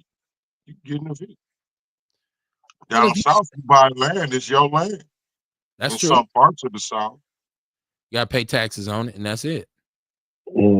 But this is the deal too. When it comes to, okay, I bought this home. If you don't have the right mortgage setup, and we saw this during the housing crisis, you can be upside down in your mortgage, which means you actually owe more than the property is worth. So there's no equity in it. There's no equity. So even if you sell it, you're gonna take a loss. That in itself will affect your credit. So I'm just, and once again, if you're a homeowner, please, I'm not trying to demean that accomplishment that you made of securing a place for you to stay. I just, when I hear people flexing about, yeah, I own my home, you niggas renting. It's like, oh, okay, you a bad motherfucker, but do you know you really renting from the bank? I don't know if they know that. We renting too. I don't know if they know. You got a little bit more freedom, and but it is what it is. Mama Jenkins says, another police chase, scratching my head. My little cousins were injured and unalived to North 51 and North 51st and Center. Well, 51 and Center. Condolences, Mama Jenkins, that you lost family members to this. Yeah, and our youngsters, regardless of the death, regardless of the trauma, this is something they still celebrate. They are still actively, this is a thing for them. They still hanging out cars. Seen a little brother, young brother last week fall out the car. And he's, I'm cool. He was fucked up. Right? So tough love got to be implemented. And I guess if this brother Adam Porcel is going to come in with his pressure that he's talking about, I want to see how his pressure affects them. I hate the term YNs. I don't like that. I want to know what he expect to do. Like, you ain't the police. That's what I was wondering, because he ain't the police. Well, if he and little buddy don't figure out a way to bring some money in this city, some tax revenue, not the people generated, citizen generated tax revenue money off you raising the price and the cost. I'm talking about jobs. And once again, there are jobs here. I say this to my brothers too. If you sitting around right now and you saying you can't find a job, and people might say, no, Kev, I'm really struggling to find a job. Keep looking. You'll find one. And if you get one that ain't paying you what you want, you work it until you find a better one. They always say the best time to look for a job is when you got one. And you'll find one. There's jobs here, but a lot of times you got to go far away. Like, we need jobs here in the city. Why do I got to go to goddamn West buttfuck Wisconsin to work when this shit could have been built right on the outskirts of the city and I could just jump on, you know what I mean? So, and that's the way our city was set up initially. So that's what made it so tight. Ace Cooley said, Negroes, I was trying to say Wisconsin is a state of sanctuary cities. Y'all done had to clown me. Hey, I know you say you live in the Powerverse, and I want to ask you man, a question. you know we had to get you, cuz. That's love, man. That's how we do, man. You know that's love, Ace. We knew what you meant, bro. We knew what you meant, man. And that's your family. They say it be the ones closest to you. That's your family doing that to you.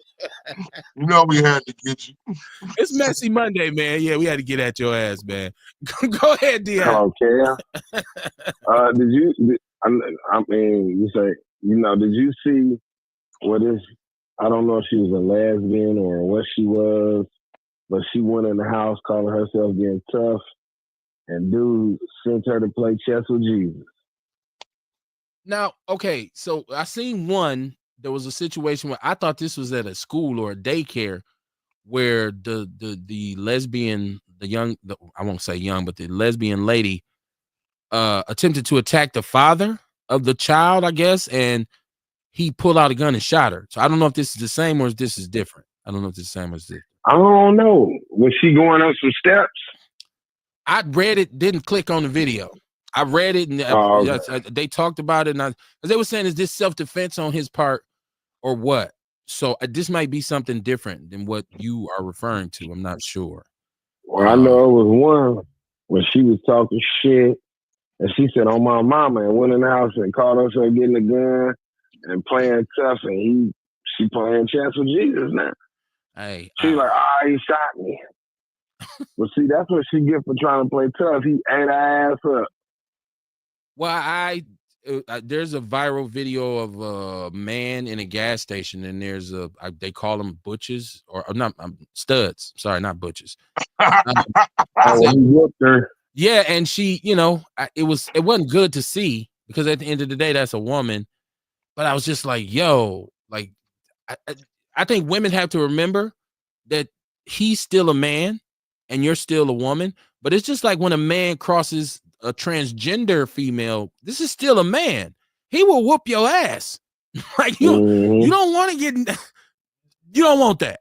That's not what you want. So that's why I think a lot of the time, man, them studs get delusional and really start thinking they a man and start thinking they could do some shit till they really fuck around and find out. Yeah, you know what I mean? And that was one of the moments because Because I remember that video. He kept backing down. He kept like, chill out, leave me alone, chill out, freeze, chill out. And she just kept pushing harder and harder. The more he backed up, she kept saying, I could go farther. And you fucked around and found out. You know what I'm saying?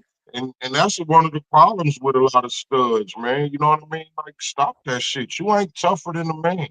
Stop trying to be tougher than a man. A lot of the time, these studs, they take on for the worst qualities of men. Mm. They Well, take on the worst qualities of men. I would say this, Kamar. If you want, and I would say this to any lesbian or whatever stud, if you want to be a man, understand that one of the main ground rules of being a man is respect. Right. You respect another man. You know what I'm saying? Like that's because you see what happens to brothers who don't live by that credo, right? Like my man said, they go play chess with Jesus, right? So that's the number one rule of being a man. That's why most men will tell you, hey man, don't disrespect me. Like, I ain't got no problem with nobody until they disrespect me. So if you're going to take on masculinity or manhood, understand that that's one of the things. It's like being a nurturer is like one of the things that women possess that we don't possess. So for a man to try to be a woman, right. Well, yeah, it's a nuance. And so if you want to become a woman and you a man, you're probably still not going to be a nurturer because you're not biologically. It's in our circuitry. As far as our genders go, Kerry Walker Jones said, "Where's Waldo?" I mean, Elon Musk. Elon's keeping a low pro. He's plotting and planning. He got enough money out of this, and he's still getting money. That nigga working on this space program. My theory is Elon is gonna kick the Democratic Party in the ass with some billions. I think his agenda against Trump and his anger, unless they was just playing this out, what they call setting up a play. I think Elon will be behind whoever the Democrats finally find to say, hey, this is who we're running. I think Elon will be one who's going to kick them dollars. I think it's going to be Gavin Newsom. Okay. He the only one really showing courage. You know what I'm saying? That's the governor of California? Yeah. Okay. Yeah. I see a lot of people don't like everybody else trying to play, no, we can't do that. It's still democracy. You know what? I really need to go start Project 2025 all over again because it's some shit that was in the playbook he doing. I didn't even foresee that coming. I know I seen the FCC and the about the education and ending, all the shit with the race shit. But it's, I'm gonna maybe it was in there. Maybe I'm gonna have to go to pay $700 because they got chapters. They go by chapters and they name out what they was gonna do. And like they said, even if Trump wouldn't have won, this was a blueprint for whatever Republican president So if he didn't win for 2024, whatever president would have came up in there that was a Republican and conservative, it was just there for them. Break the glass in case of emergency, like how you at a school with the smoke alarm. Break glasses. That's what it was. That's that playbook. Well, and I'll be damned if this cocksucker. I think it's more like dominoes. Like once he knocked certain ones down, other ones fell. So really, right now, there's no limitations. That's what he's moving towards, is to eliminate all opposition, whether it's legally utilizing the Supreme Court. Like right now, he's battling the last line of defense is these judges, and so he's steadily getting swayed with them. But every now and then you see another judge from another state pop up and he's found a legal loophole and he's saying, no, we're going to sue. It's still happening, but Trump is attacking them. He's knocking them dominoes down. Ian C. Jordan said, I had a very high-ranking person in the Republican Party tell me they are artificially manipulating the economy for exactly what you said. And we're talking about privatization.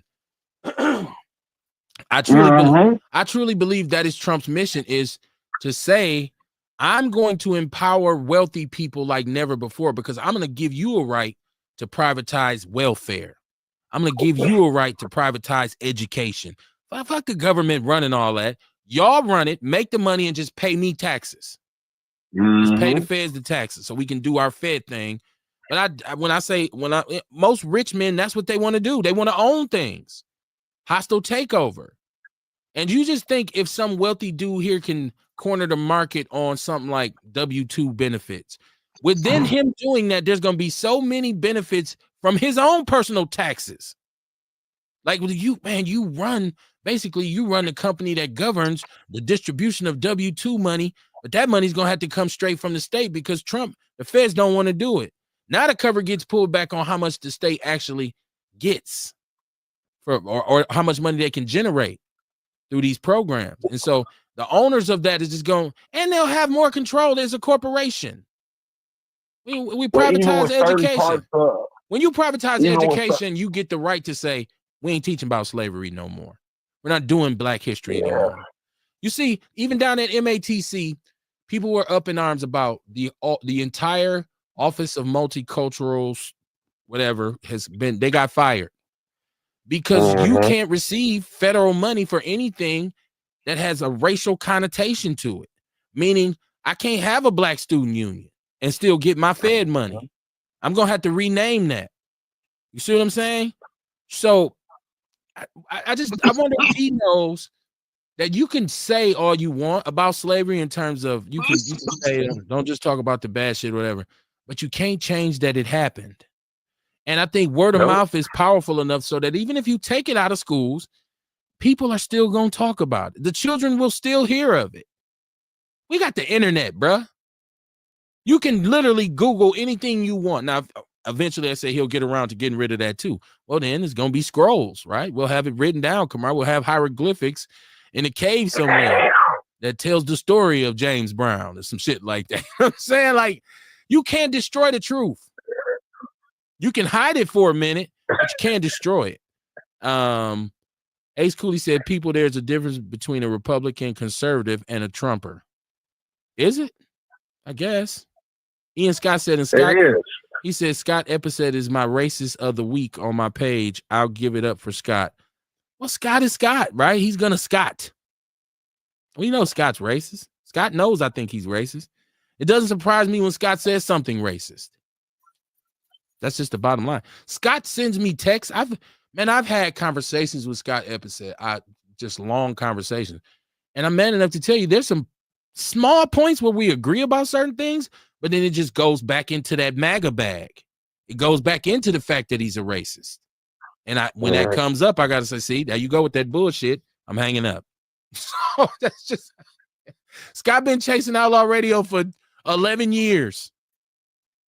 That's how long he's been in the comments, calling me on the phone, all that. Just and there's many sneak listeners, white people like that. So yeah, it don't surprise me if Scott said something racist on your page, Ian. Ernest says, I don't mind Orlando being on the show. I just try to protect some of the people from his coon shit. And he said disinformation. I think you mean misinformation. Earl Henny said, who said pussy costs more than dick? What? Wow. Whoa. Is it a tariff on that or something? I get what Earl is saying, but nobody said that. I don't think. I don't know. That is such an old school. That's a really old school kind of thing. My father used to say that. Like his thing was like, the one don't cost no more than the other. So that's true. I'll say it's fair exchange and robbery. Well, yeah. And so, old school shit. Beauty says, how often does the mayor, after a shooting, truly find out what was the cause and the effect? I understand that is not his job, but we had a white mayor who didn't do that either. Beauty. Barrett didn't do that either.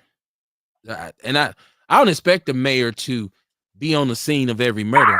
I expect him to get in the police chief's ass to say, I don't want to hear excuses. I need for you to handle this because both our asses is on the line. Now, you just done got your shit. You done got an extension. I got to run again, bruh. You need to handle this business. So I don't know. I think like my man said, he needs to put pressure on people. That's what Adam Purcell said. She says sanctuary city. Are you saying? She says statutory city. Is that what she said? Come on, I can't see that. Does that say statutory?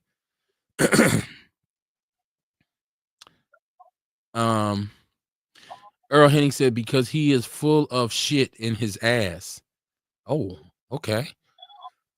Earl, you got a very unique way of putting things. Did y'all see this? Did y'all see this Lil Nas X fiasco? This is Nope. I heard he's running naked now. he was having some kind of episode, and he was walking down the street in some boots and some drawers, and like, you know, whoever's pulling up beside of him was just kind of videoing it, and he's talking, and he's really super fruity and zesty. But I guess he's gay. That's the point. But allegedly, the police, when they cornered him finally, he took all his clothes off, and he decided that he was going to rush them. Now, he was charged with 4 felonies this morning. I'm only bringing this up because we watched this young man when he first came in, and it's unfortunate they said he's a rapper. He's a rapper, right?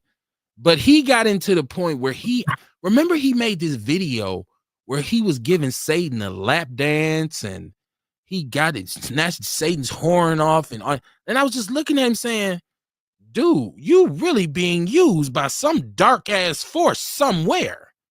You are playing with shit you have no idea.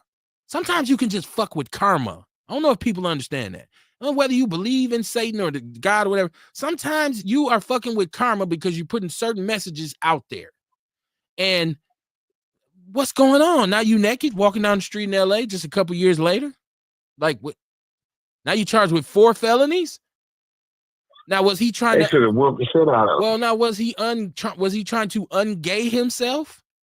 Did he come to the realization that I've probably done some damage here, so I'm no longer supporting this. I'm not gonna let y'all, because he ain't made a record or music. And they said, no, we gonna teach your ass. And somebody slid something to him, or what's going on? It's like if Be Careful What You Do was a person. I feel like that's what's going on with him. And I think it should serve as a kind of like a cautionary tale for people who say, I will do whatever it takes to get famous. I will push any narrative, no matter whether it's good or bad, to get famous. This is why you see brothers like Charleston White and other brothers who are out here on this just trip to get famous and be influential. They're going to eventually suffer the circumstances. They're going to suffer behind it. You cannot build castles on sand. I tell people that all the time. So their karma is coming. And we seen it with this dude walking down the street with his boots on. Earl said, because, okay, so this is Orlando. This is Ian. He said, Orlando is very intelligent. He works for a sitting senator. He can't and won't answer a lot of those questions. He definitely knows better. Brenda Peterson says, police are not supposed to work with ICE in sanctuary cities. Okay. Beauty Waddington says, they don't like us being educated.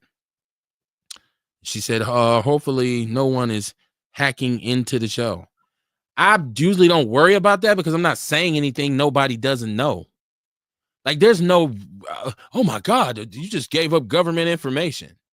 No, I guess to say come get me, I don't want to say come get me, but I'm saying I'm not doing anything wrong. We don't do anything wrong on this show that's to the point where the government would be like, we got to stop that goddamn Kevin Barnes. At least I don't think we do. If you've given us that much credit, shout out to you. We just a small zit on this thing. So I don't know. I'm sure we got a lot of sneak listeners. I know for a fact that there are people who listen to the show that are not in the chat room. So I can't necessarily see, them watching, but I know they watch because people have come to me or hit me and say, yo, I seen this episode and bang, bang, bang. And I was like, oh shit, I didn't see your name. I didn't know. I listen all the time. Oh, okay. That's what's up. Hit the Cash App. Beauty said, just like FEMA's in Wisconsin, how many of y'all have they helped? I think the process now has started. It's not they don't just pull up and write checks, right? They have to assess the damage, and then the funding has to be cleared and then distributed. So I think some people are going to receive some FEMA assistance. I'm no FEMA expert, but I believe so, based on what I've read. Who is this? Ian said DEI helped white women.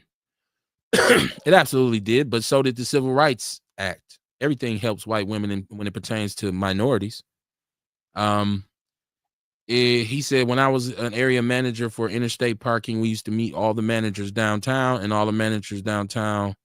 he said, and a lot of the banks, it was always me and one other black manager.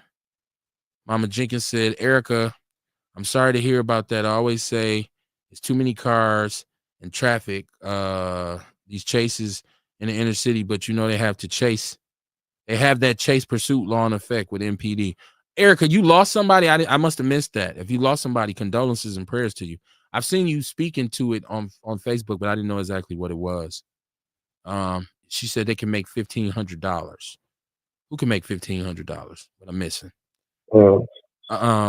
She said Brenda Peterson said, give me a couple weeks and I can give you some insider info. Okay. She said Erica's asking Mama Jenkins what's the pursuit law, the chase pursuit law. And Beauty is saying they're gonna chase your ass. No, she said no, the housing is not Donald Love's estate. Who's what? What are we talking about, Beauty? I don't know what we're talking about here. I get confused sometimes. Beauty be ahead of me. Sonia said they hide down here in Conway. I'm visiting my daughter. The houses are high, too high. I think she meant they're high down there. Everywhere. The housing is up, man. It's totally a seller's market right now. I've been looking into some stuff, and it's like, man, because I would like to, because I'm getting to the point where I want my last stand to be my last stand. Like, okay, this is where I'm gonna spend the rest of my years. And we're looking at it saying these costs are crazy.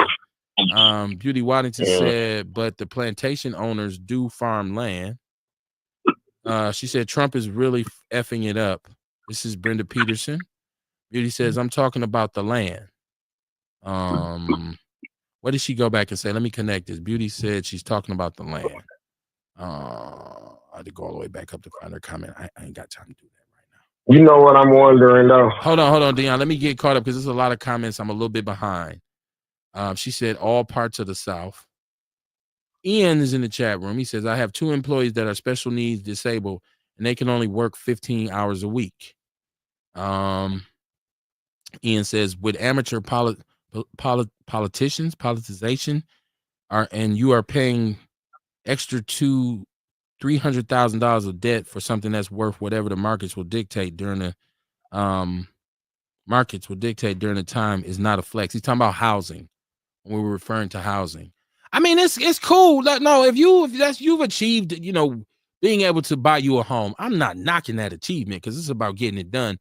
I'm just saying when it turns into a situation where somebody's flexing on someone else. Oh, you poor ass niggas. Yeah, I own my shit. I don't got no rent. Well, technically, you still do have rent, bro. Matter of fact, you have 2 landlords now. One being the city and one being your bank.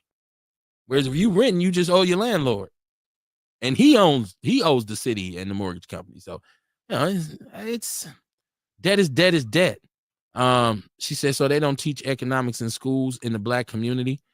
I can't speak to what the specific curriculum is, but I do know if the truancy rate is 50%, what does it matter what they teach? You're still gonna have half the kids left out of it. I mean, and shout out to them. You don't want to. I don't want to say it doesn't help the kids that are there, but even when you talk about 50% are truant, you got another 20% that ain't really achieving. That's why we got these achievement gaps in reading and math and all that kind of stuff. Mama Jenkins said, no, that's not me. That was Erica. Oh, I misread the comment. Oh, I'm sorry, y'all. So it was Erica who lost her people. I'm sorry, Erica. I thought it was Mama Jenkins. Trying to read fast, y'all. My apologies. She was the one who said she lost her people on 51st.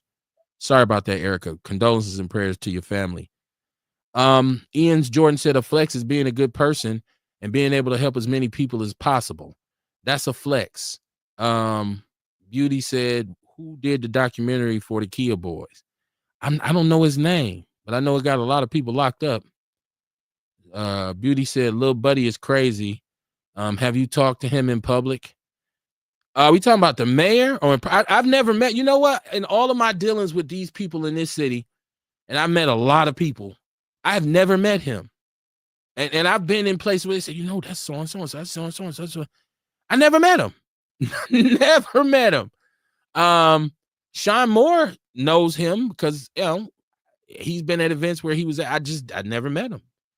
I met Barrett a lot of times, but I never met Chevy or Cavalier, whatever his name is. Brenda Peterson says some money is better than no money.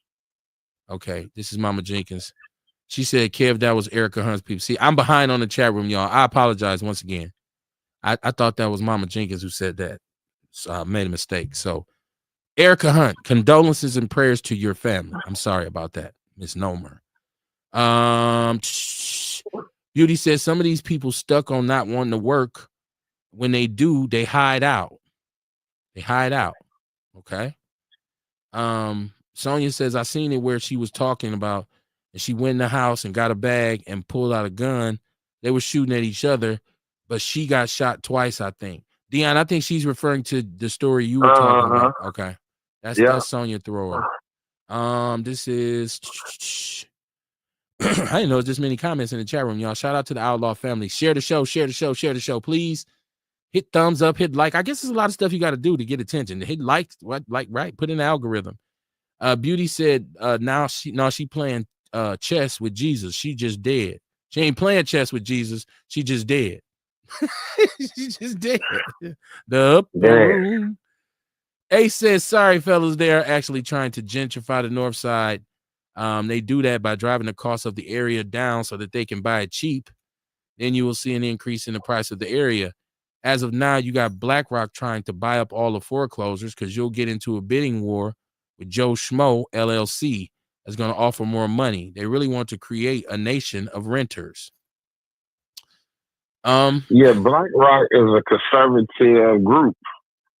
Okay. Orlando Owen said family. I got Orlando on the line. I'm just trying to catch up with the chat room. Beauty Waddington said Orlando Owens. She's speaking to Orlando. Sharita Shaw, how you doing, my sister? How you doing? She said playing chess with Jesus. She's laughing at that. Orlando saying no way for something. I don't know what I'm gonna figure out what he's talking about here in a minute. Brenda Peterson said the Illinois governor has potential. Okay. I gotta look into him. Beauty says, I just wonder if the people that fought for the country would come up with a plan to put him in prison. It seems like the people who fought for the country is with him. Orlando said welfare is already privatized. Okay. I thought it was a federal component to welfare. Some sort of federal component, but we'll get to see what he's saying. Beauty said it's already happening with child support.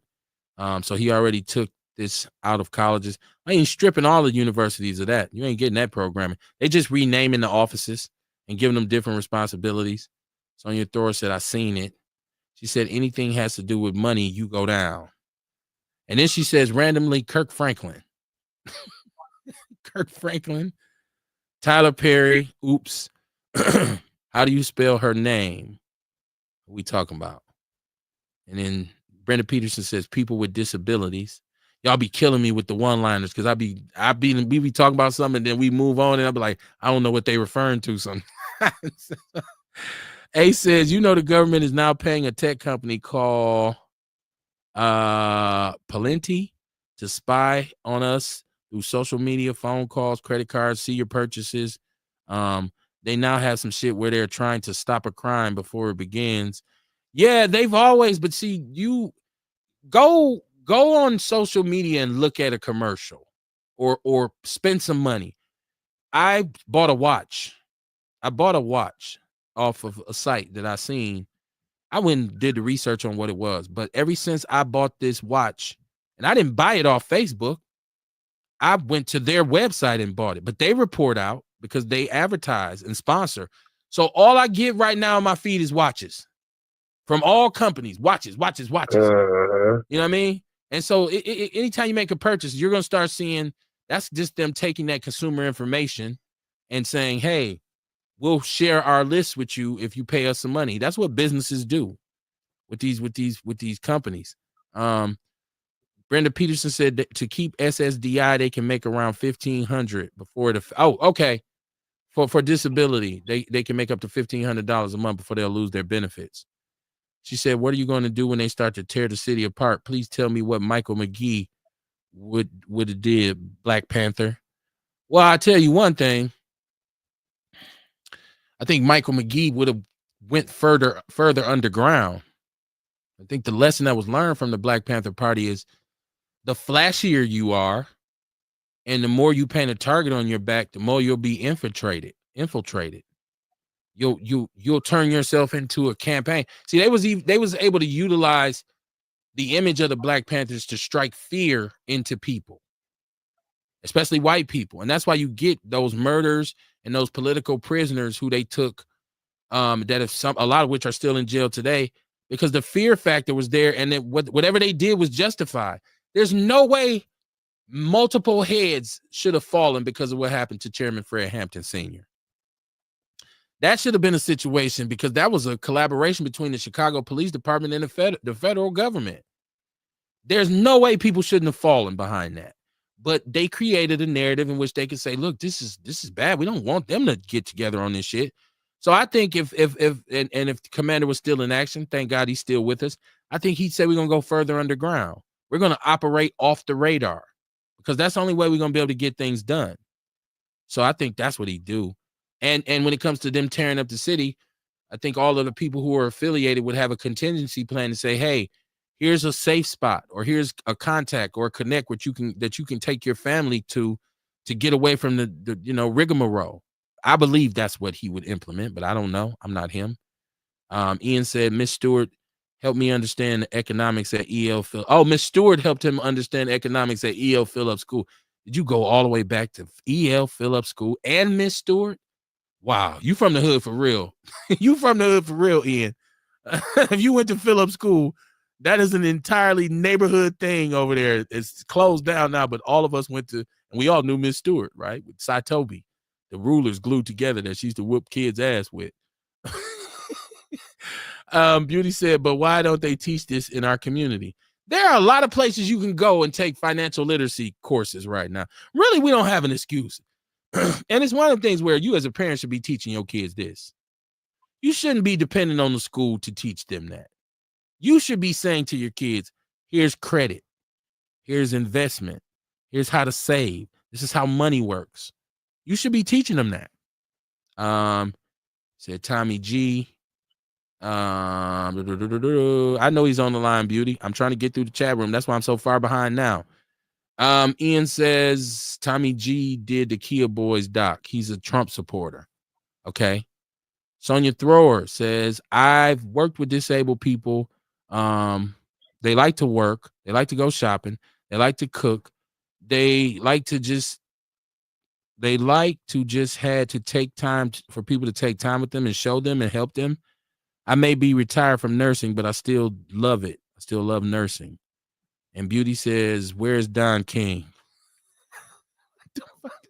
I don't know where Don King is. So I see my old neighborhood. Sonia Thrower said it looked like crap, and I took a screenshot, a picture. It was terrible. I want to move back home, but I don't know. And finally, caught up Al Sharpton. Who is he? She misspelled it, obviously. Sonia Thrower says she went to Ben Franklin, so that's neighborhood too, right? Orlando, you've had a lot of patience, man. I've been trying to catch the chat room. What's on your mind, man? Always Outlaw. You know, I got much love, respect for the platform. Man, I'm just listening. I've heard, Tommy G did the Kia Boy video before any affiliation with Trump. The reason why I said no way, Elon Musk won't be reverting back over to the Democrats. I think they're going to work some things out, and he's going to be okay. He'll be probably more of an independent. And then the privatization question. Yeah, W-2 is already privatized to the vendors that contract with the state of Wisconsin. Okay, State good has point. oversight, but it's already privatized. Good point. But okay, so it's not totally privatized though, right? Like, so could it go even evolve further to say even the oversight committee here could be privatized so the feds can say we don't have nothing to do with it? Or well, again, I mean, the money's taxpayers' money. So you have to have a government oversight. You know, somebody got to check in because you got to keep track of the money. But yeah, we went from W-2, as you know, W-2 came in after the old AFDC went away. Tommy Thompson ushered in W-2 reform. Clinton took it up as well as a good model. And now we have private contractors like Maximus, Umos, Ross. Those are private companies. Some are for-profit and some are, corporations. And they bid on these contracts, just like the food stamp program. The food stamp is administered here in Milwaukee by Equity. So that's a private company. they have to still comply, with whatever the state regs are. So ultimately, like what I was stating was, I think Trump is in favor of privatizing everything. I think he would prefer it that way. Now, I don't know if most people understand that when he says, I'm going to get rid of the DPI, then what do? Or you're going to get rid of the Department of Education. I'm sorry. And what does that mean? Then that means states can fully privatize education. Well, I think you leave it up to the states. I mean, again, Republicans, conservatives, we definitely like government that is close to the people to govern itself. The federal government isn't the answer. My point is that's what he wants. How it works. I'm saying I think he leans more towards let them states do what they do, privatize that shit, because he's friends with the people who eventually own these organizations. Because don't no brother own none of these vendors. Don't no sister own none of these vendors. I think these vendors know everybody. A smart operator has friends on both sides of the aisle. I worked at UMO. Which one of them is black owned? Which do you know anybody? And this is a very simple question, Orlando. I know you like to meander. It's a very simple question. Is there and not even V&J, who's very large here, none of them have stock in a vendor that distributes any kind of W-2 SNAP, but we don't even know how to get in that business. It's a tough business. I mean, yeah, I don't. Your question is how many minorities do I know own one of those companies, or even have right? So how many can they point to one and say no? That one's, you know what I mean? Like that one's black owned. Now you said SDC at a point probably was a vendor. You know what I mean? Like they probably did get to. I know they were over energy assistance, but they're gone. At one time, you remember OIC. Oh my God. What a mess. You reference OIC, my brother. Listen. Holy crap. That is a pile of steaming manure. Not from your behalf, but what they did, what those brothers did. Some of them brothers went to jail, didn't they? I think a couple of them did. I mean, come on, man. Ugh. I'm not talking about somebody who's guaranteed gotten a grant or something. Now they're kind of allocating the money. I'm saying a company like you mentioned who owns the food, who's privatized running the food stamp program. I'm talking about that kind of thing. Not, we got this OIC grant and we got all this money and we just basically pimped ourselves. Right? We know OIC is a horrible example of poverty pimping. But I'm talking about. Go ahead. I don't know any. OIC was probably the closest that was owned and operated by African Americans that won the bid and got the business. They were a private, kind of an organization. And so they were on the levels of like a Ross or Maximus. They had the entire city. No. They didn't have that. They had vocational education. They had money allocated for vocational training and that kind of thing. They wasn't distributing food stamps. They wasn't giving it. It wasn't for everybody. If you didn't have any interest in vocational education, you couldn't benefit from it. So there's a little bit different level of power. Did not administer W-2 benefits. Okay, well, I think correct. No, OIC didn't distribute. No. They didn't. You ain't never got your check from OIC. No, not no welfare check or no. You went down there and you got some training. You got some programs that they had running, and that was money that was allocated, whatever, via the state, via the feds. I don't know the breakdown of their funding. I just know they misappropriated it, and that's why their ass got shut down, and some of them went to jail. My point to all that was they're not on the same level as someone who is over distributing food stamps. That's a big money deal right there. I think you look at like back in the day we had the pick, and now it's Employment Milwaukee that had a CEO, I guess recently, who was a black woman. She had the board of that organization that's a workforce development that had tremendous and still has tremendous amount of money for training and so I guess overall I worked for Employment Milwaukee for 2.5 years. Very familiar with their processes. And I can tell you, it don't all get allocated to the people because you got some high paid people who work there, very highly paid, including the CEO. So, yeah, I mean, the allocation of it is where the problem comes in at. Like when you say I'm gonna give $1.5 million to run a program that trains people, you got to know that half of that money is gonna go to administrative fees, meaning who's gonna run the program, right? And that's not even accounting maintenance. So you got to have a location, right? So the people usually get just a little piece of that money. That's why I say it's money in it. You know what I mean? Because if you running that agency and they got $7 million allocated and you say, well, I'm going to be the CEO. My salary is $175,000 a year off top. That's each time you hire somebody, an executive position or an administrative position, that's more money out of the people pocket who was meant for. Ace Cooley says parents should have been teaching children economics. The problem is they don't because we are too busy competing with each other. Okay. I wouldn't, bunch of poor people, you get what you can get. Beauty said, OG, you quiet. She don't like it. Sharita Shaw said, Jesse Lee. Ian said, Orlando, he was at the event. He was at the event when Scott P was there. He is a Republican homie. He's a Republican homie. He's Scott P. I think he's talking about the guy who did the Kia Boys documentary. Nothing wrong with it, but he is.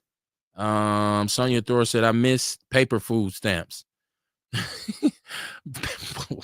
Paper food stamps, man. God, man.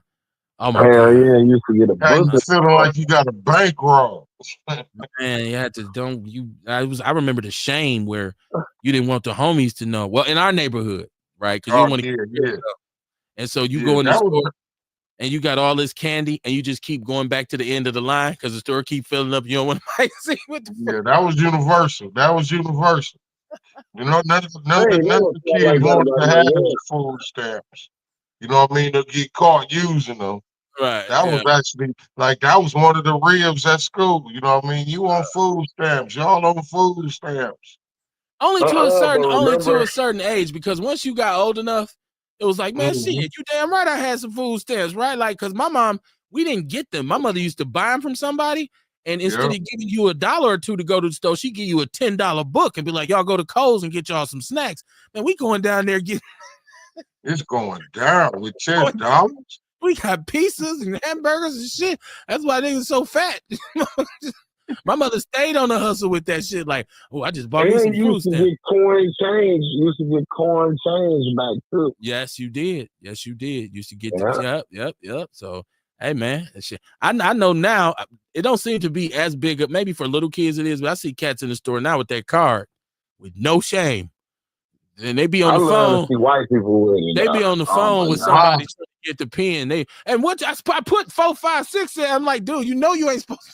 It's not your card. You're not supposed to have it. Be in the store. You should see how white people use that motherfucker. They try to cover it up. I'll be like, go, that's the Quest card.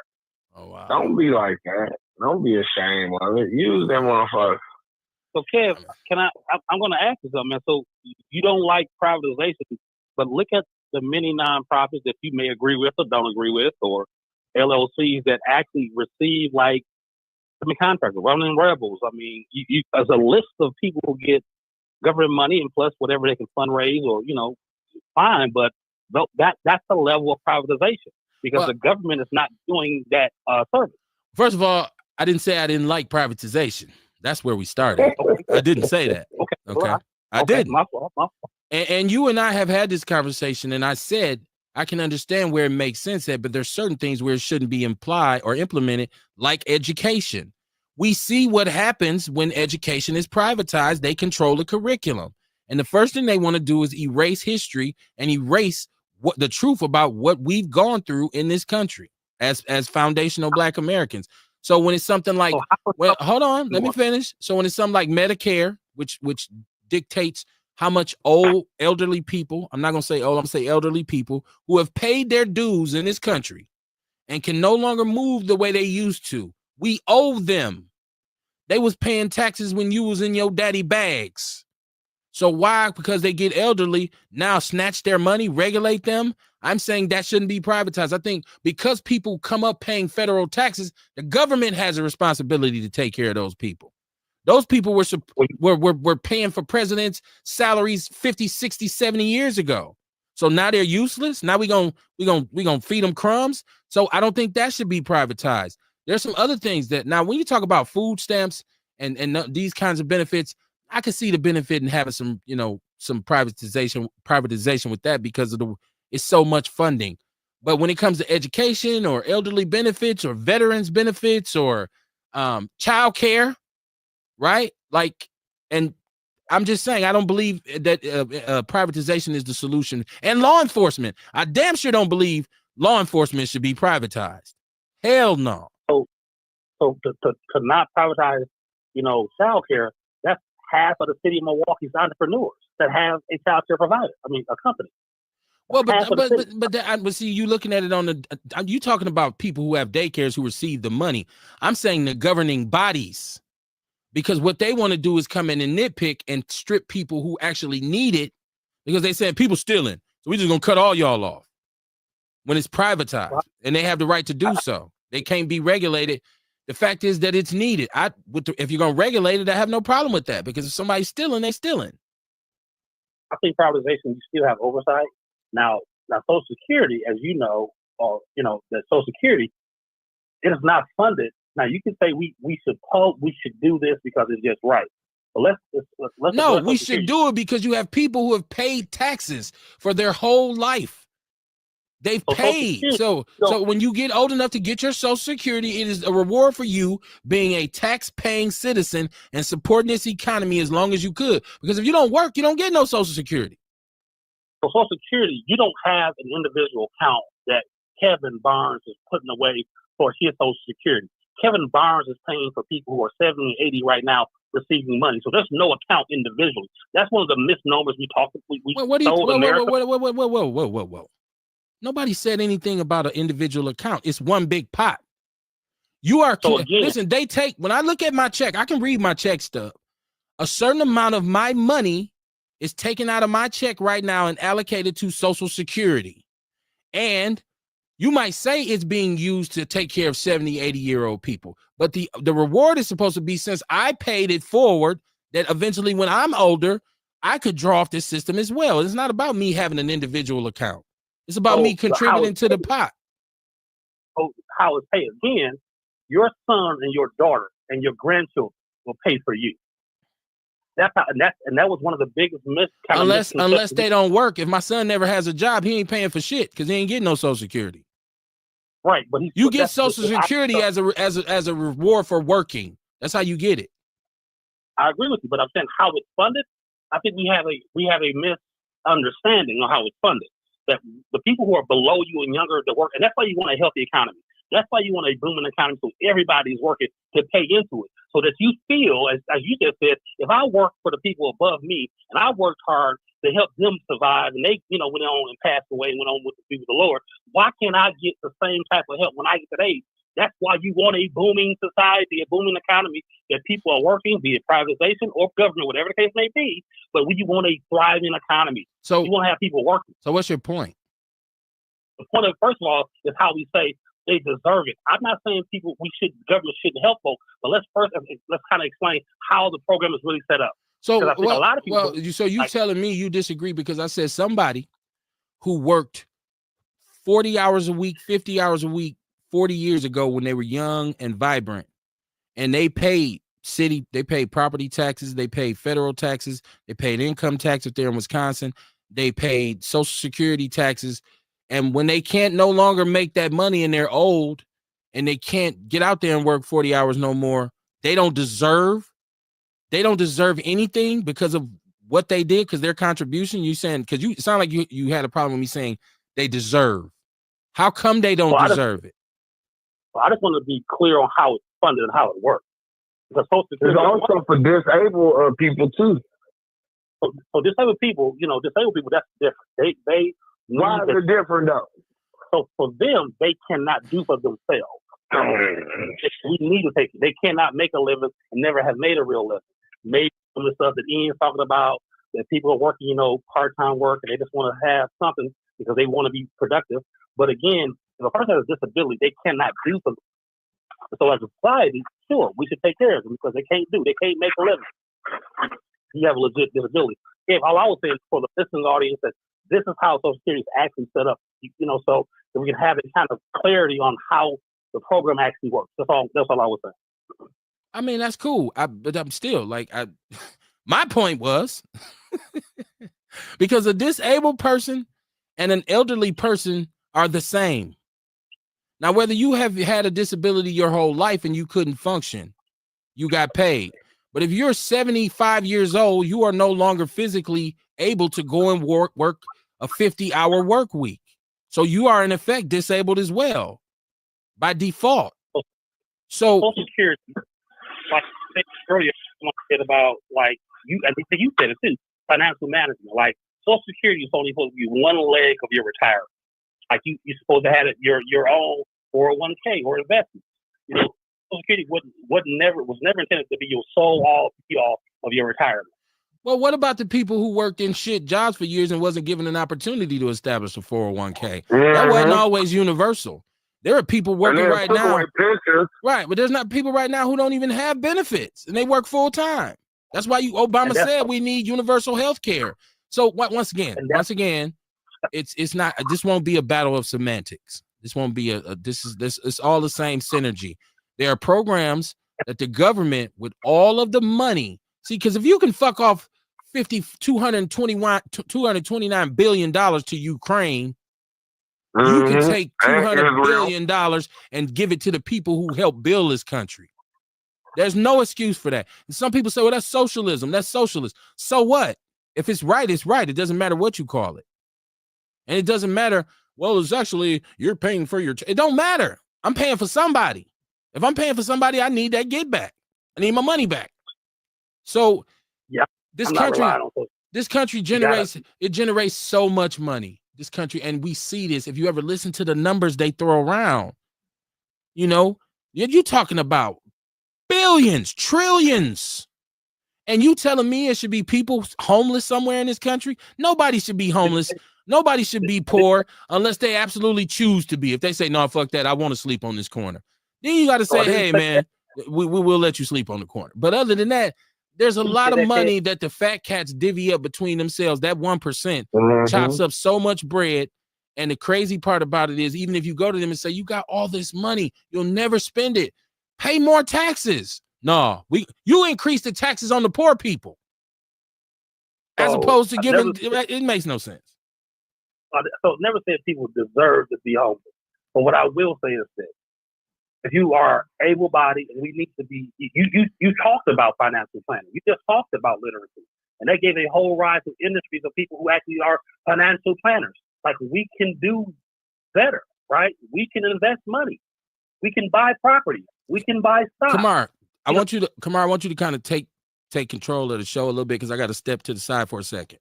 Man, goddamn. How you doing, Orlando? We're going to change the subject for a moment. I don't know what the hell we're going to talk about, but we ain't going there. I ain't getting off in all that shit. All the semantics, all the rah-rah. No, we ain't got to do that. How you doing, man? I'm blessed, my friend. How are you? I'm good, man. I'm good. How's your health? Everything well? And let's talk about that because, I know there's some changes out of D.C. with some of the food and dyes, and I know that you definitely are a student of this whole health thing. I'm trying to do better, man. I am doing more of a protein kind of diet right now. I'm in the gym probably about 5 days a week. I probably can't bench press Dion yet. I could probably choke him out though, but I can't do the bench press of him yet. But so I'm trying to do better. Yeah, I ain't got nothing to say to you, man. You stuck with that bullshit. I hear the bullshit you talking about. That's just bullshit. All that shit you saying.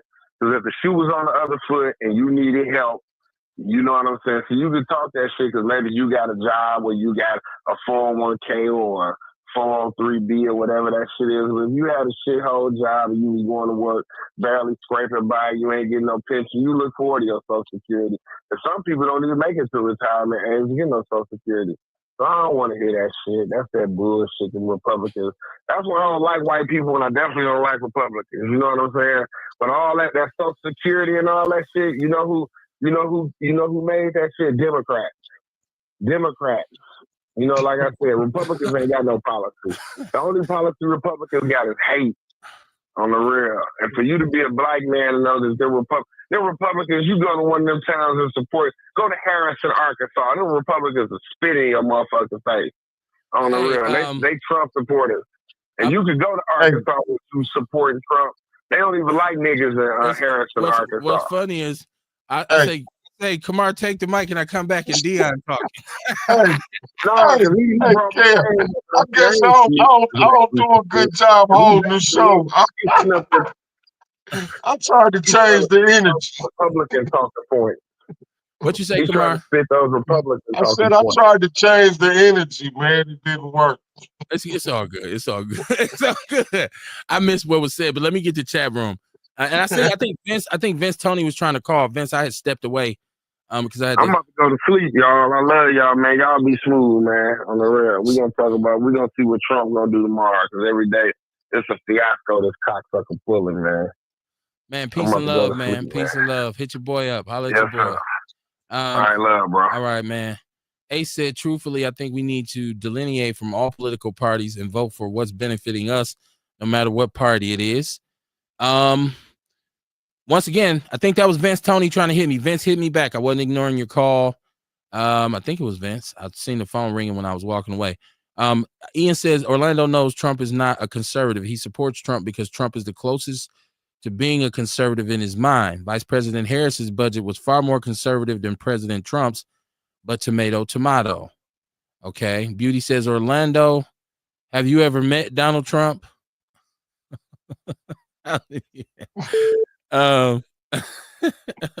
Just have you, Beauty? No, I haven't, but I had the opportunity, but I've never met him. No. Okay. Now, is this Vince on the line? No, this ain't Vince on the line. Damn it. I thought it was Vince. What's up, Erica? Yeah, you want to talk to Vince now? No, because Vince is he's in that thing. He's involved in trying to get this process that the mayor put the Office of Wellness and Prevention, the director, he didn't go through the process. And Vince has been very vocal in trying to get people to sign signatures and whatnot. So I thought he may have called in. Y'all numbers look the same. But also there was a discussion on one of his posts, and it was saying that other black men don't support him, or we don't support things that actually matter. So I wanted to give him a chance to elaborate on it. What's on your mind? What's on my mind? A couple things. The police case, but I know we ain't got enough time. But I want to talk about mainly about how there's these group of black people who are going around who may or may not be Trump supporters, but they just keep talking down about all of the unable bodies in America and just trying to make it seem like, oh, well, I did it, so you should be able to do it. I was able to finally secure $40,000 a year. That should be enough. Like, I'm really tired of that thing that's going on around. It's a lot of false narratives and a lot of people who are taking that perspective and running with it to support Trump's issues. And I don't think that's cool, and I think we should get ahead of that false narrative. Okay. Okay. But I just want to say how you are. You know, that's all I really want. Well, it's all good. Like I said, prayers to you and yours. Condolences. It's unfortunate when anybody loses someone in their family because of this foolishness with these cars and this reckless driving. So I hate to hear that, you know, that is the season for you right now. So, you know, prayers to the Lord and Savior, and that he will hold you down and, you know, help you build back up, as they say. Tear it down and build it back up. So yeah, and then, you know, just to make it clear, I'm not one of those type of people who feel like it's all the police fault. No, I feel like they do have some accountability. I'm the type of person that says, oh, both the criminals that was running from the law and the law responsible, because it's like, how long did y'all really take this car around the ghetto before it had to stop with a tragedy, you know? And then how long, and maybe the people that's listening can help me find out, like, how long is the policy? In the policy, does it say that you got the right to continue to chase a high-speed car? Like, should it be an hour, 2 hours? Is it 15 minutes? Because from what I hear from the street, you can hear the high-speed chase going through the neighborhood for like 15 minutes before it came to a crashing stop. You know? So like, what is that about? Like, I don't blame the police. It's too dangerous to keep recruiting.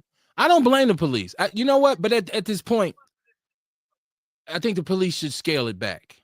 Like, I think that there's a strategic way to apprehend people who choose to run, who choose to flee the scene, right? Like, so the bottom line is this is causing a lot of deaths of innocent people. People are getting maimed, people are getting killed.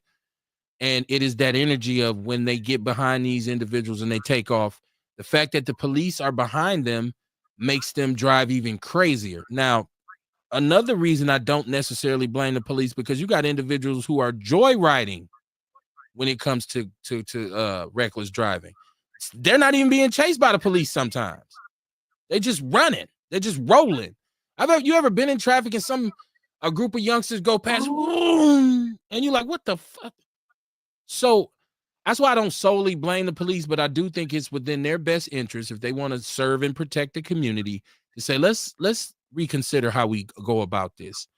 And let's establish strategic checkpoints so that we can intercept these people, like to block off an intersection, to deploy traffic diversion tactics. Like, okay, we go on the radio. Somebody giving me an echo. Somebody got that device up. Oh shit, that is killing me. Who is that? Who is that? Oh my God, that was horrible. It's still on there. Who got their device up? I think it's Erica. Erica, you got to turn your device I'm down. listening because I'm trying to find out. Like, I'm very emotional about what happened. You know? I know, but you got to turn it down. You can't have the show. So somebody got the show up while we're on. I can tell when I get an echo. Oh, that's bad. Oh, that's so bad. That is so bad. Okay. I got another caller on the line. Caller, you on Outlaw Radio? What's your name? Where you calling from? Man, this is Ian Jordan. What up, Kev? How y'all doing? What's up, Kamar? How y'all doing, man? What's up, Ian? What's up with you? I ain't got that much time left. I didn't want to cut Eric off either, but I wanted to get this last call. What's on your mind, bro? Nah, what's on my mind is it's just kind of weird, as far as where we are with the political nature of America. Like, for instance, I don't think that anyone out there listening really believes that, and this is no knock against Orlando, because I got into it today with Amanda Seals. You know who she is, Kev? I am familiar with her. I am familiar with Amanda Seals. Okay, I got into it with her. I'm going to put the video up or whatever. I made a comment on one of her comments, and she got mad because she was arguing with somebody like Orlando, a quote-unquote black conservative, but we know if you support Trump, you ain't no black conservative, or you not no conservative, period. But my point is, people going to go where their bread is buttered. Like Orlando, and this is not a knock on him, because Kamar made a very good point a few weeks ago. Like, niggas need to stop coming on here and just bashing dudes. You know what I'm saying? Whatever issues you got, whatever, and y'all got a multitude of opinions that are on the program, and that's why it's excellent, because we all black at the end of the day. So I see why you do what you do, and I do respect it. But the thing is, though, Orlando, it's not even that people like him or even people like Amanda, they're going to go where their bread is buttered. They're going to go where they make money. So when you got that kind of thing, like Malcolm X always talked about, can you really trust a motherfucker like that? No, you can't trust shit Orlando says. He going to say whatever comes out of Ron Johnson's office, and Amanda Seals going to say whatever the Democrat Party tells her to say. And see, that's why you have some of the issues that you have, because I intake or I absorb a lot of internet content and stuff like that. Nigga, you got the best program on here. And I listen to stuff in other radio districts and, as far as, the internet or even people's websites. I literally try to find things. And this is one of the most intelligent platforms I've ever come across. But that's why you have issues. That's how come people don't want to support you, because of that. And that's the scary thing. But that's all I wanted to add, man. As always, I love you all to death, man. But I just wanted to add that little point. But yeah, you can't trust nothing these motherfuckers say, because they just go where their bread is buttered, man. That's it. My brother, I appreciate the compliment. I still got echo. Somebody's killing me. I can't even do the show. Somebody for real. Like, mute up whoever it is, because I can't, I know I appreciate you, man. And we just try to be fair, that's all. And life ain't fair, they say it's hard, but it's fair, but it's not fair. But I just believe everybody deserves the right to be heard as long as they're respectful. But when you get disrespectful is when you get dealt with. And that's not just by me, that's by society in general. I don't listen. Okay. And I don't think a lot of the things that ail the black community are partisan issues. So I find it totally futile to argue about partisan politics as a foundational black American. I feel like we got so much more we need to be working together on, and it outweighs the things that we need to be arguing about. So, okay, so what? You are a Republican. So what? Good sense is good sense is good sense. Common sense is common sense. Right is wrong. And it's just, you don't try to twist it. Don't try to put no cover over it. I'm just one of those people who believe both sides are right, you know? like when something happens between two brothers, I ask them both what happened because I know they both lying. The truth is in the middle. It's in between both of them. They're both going to protect themselves. I didn't even really say that to him. I didn't say it like that. You actually did, you know? And so you just got to hear both sides, man. Kamar, you look like you ready to jump in. What was you finna pop in there? Okay. Okay. I don't know what Ian, his we ain't been talking, so I'm cool with that. But to sit here and say, well, I don't have my own thoughts because it's where my bread is buttered. But before I worked for anybody, did anything, I've always been my own guy. So let's not try to belittle my voice, my position, or my opinion because you want to somehow associate it to where I work. I'm blessed, without a doubt. I'm blessed to work in a think tank for elected officials that thinks like I do and gives me the freedom to express those ideas and to try to, come up creatively, like the Joseph Project, to address some things. But to sit here and try to belittle my position, where I am, how I arrived at my own free-thinking thought as a free black man in America by saying, well, that's just his job. Stop it, man. Stop it. Now, I don't know if I heard him say that, Orlando, because he did say, well, hold on. He said Amanda, hold on. He said Amanda Seals and he said Orlando, right? Which are two totally different ends of the spectrum, right? Because we all know she's a Democratic card carrying, whatever. But she just said she's not a Democrat. She did just say that. Well, she leans more towards what people would define as a liberal point of view. And I don't know her well enough to say exactly what those points are, but I know that's her thing is she's always going against conservatives. What I heard Ian say was people tend to go to places that they can identify with, that they will be accepted in, that they can thrive in. And he said you lean towards that side because that's where you flourish at. That's what it sounded like. No, he said. That's what your bread is buttered. That's not what my bread is buttered. Ain't that the same as saying you flourish? To say your bread is buttered ain't that? Yeah, it is, and that's also just giving point to what I was saying because Orlando, like he just said it himself, and I'm quoting him. I'm not picking on him or nothing, but this is a prime example of what's going on right now. Black people are being divided because some of us had to work a little bit harder to get what they need, and to me, it's just really inhumane to sit up here and be like, oh, well, I worked hard for it, so you shouldn't have a chance to eat. Like, what type of shit is that? That shit sounds crazy to me. And I don't like that. And that's just wild for him to sit there and say that and then be like, oh, well, yeah, it's okay for Ron Johnson to cut off everybody's Medicaid. I get commercial insurance now. I'm safe. I'm in the green. Don't worry about it. Go ahead, do what you want to do with your racist agenda. No, that shit not cool. That shit not cool at all. And that's what the black community is coming down to. Either you're safe enough or you're not safe. Let's give him a chance to respond. Give them more power over us. Let's give him a chance to respond, Erica. So I didn't say that, Erica, and for you to continue to kind of go down that rabbit. What I am saying is this: for charity, for those who cannot do for themselves, sure.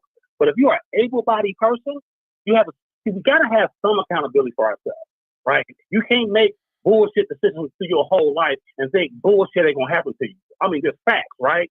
You gotta have some stuff that you actually are going to invest in yourself in training, education, or whatever it may be. And then when you don't do certain things, don't blame like nobody else because you ain't getting it. I mean, come on now. No one said that charity is not a good thing.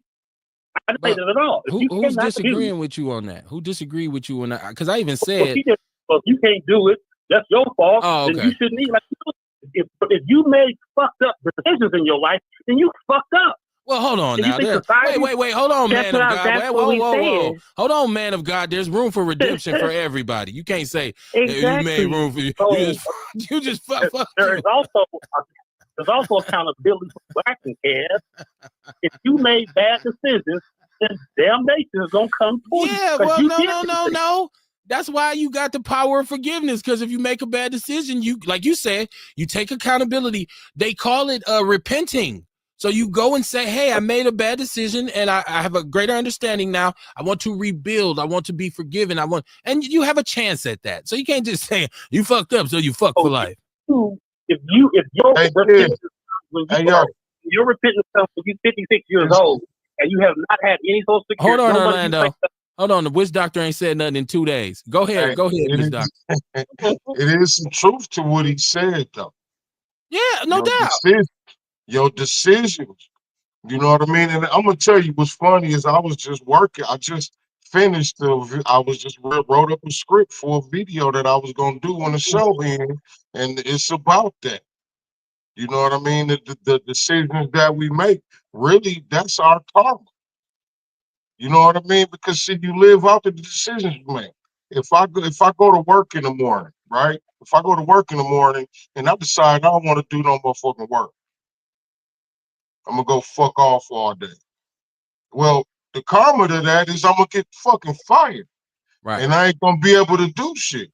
Or you know what I'm saying? Or you know what I mean? Now I do understand that people go through bad hard times. Shit happens, right? But even at that point, it's about remaining calm and making the right decision on how to dig yourself up out the hole.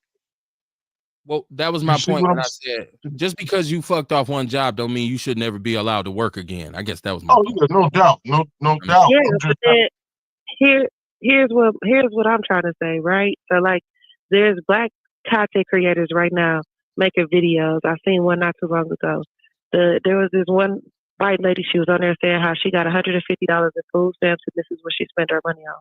The lady spent the whole 3 minutes tearing that woman down about her choices in food items and how she could have done so much better.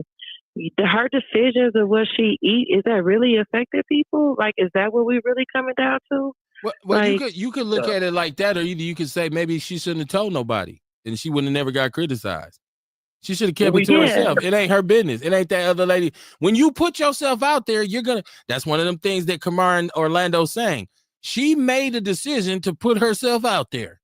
And when she dealt with the ramifications, she couldn't be mad. Right. Well, you should have kept it to yourself. Like, why am I calling any platform talking about what I spent my food stamps on? right. Ain't nobody business. Now you could look at that another way too. You know what I'm saying? Okay, maybe she made some poor choices, some wrong, bad decisions on what she was doing.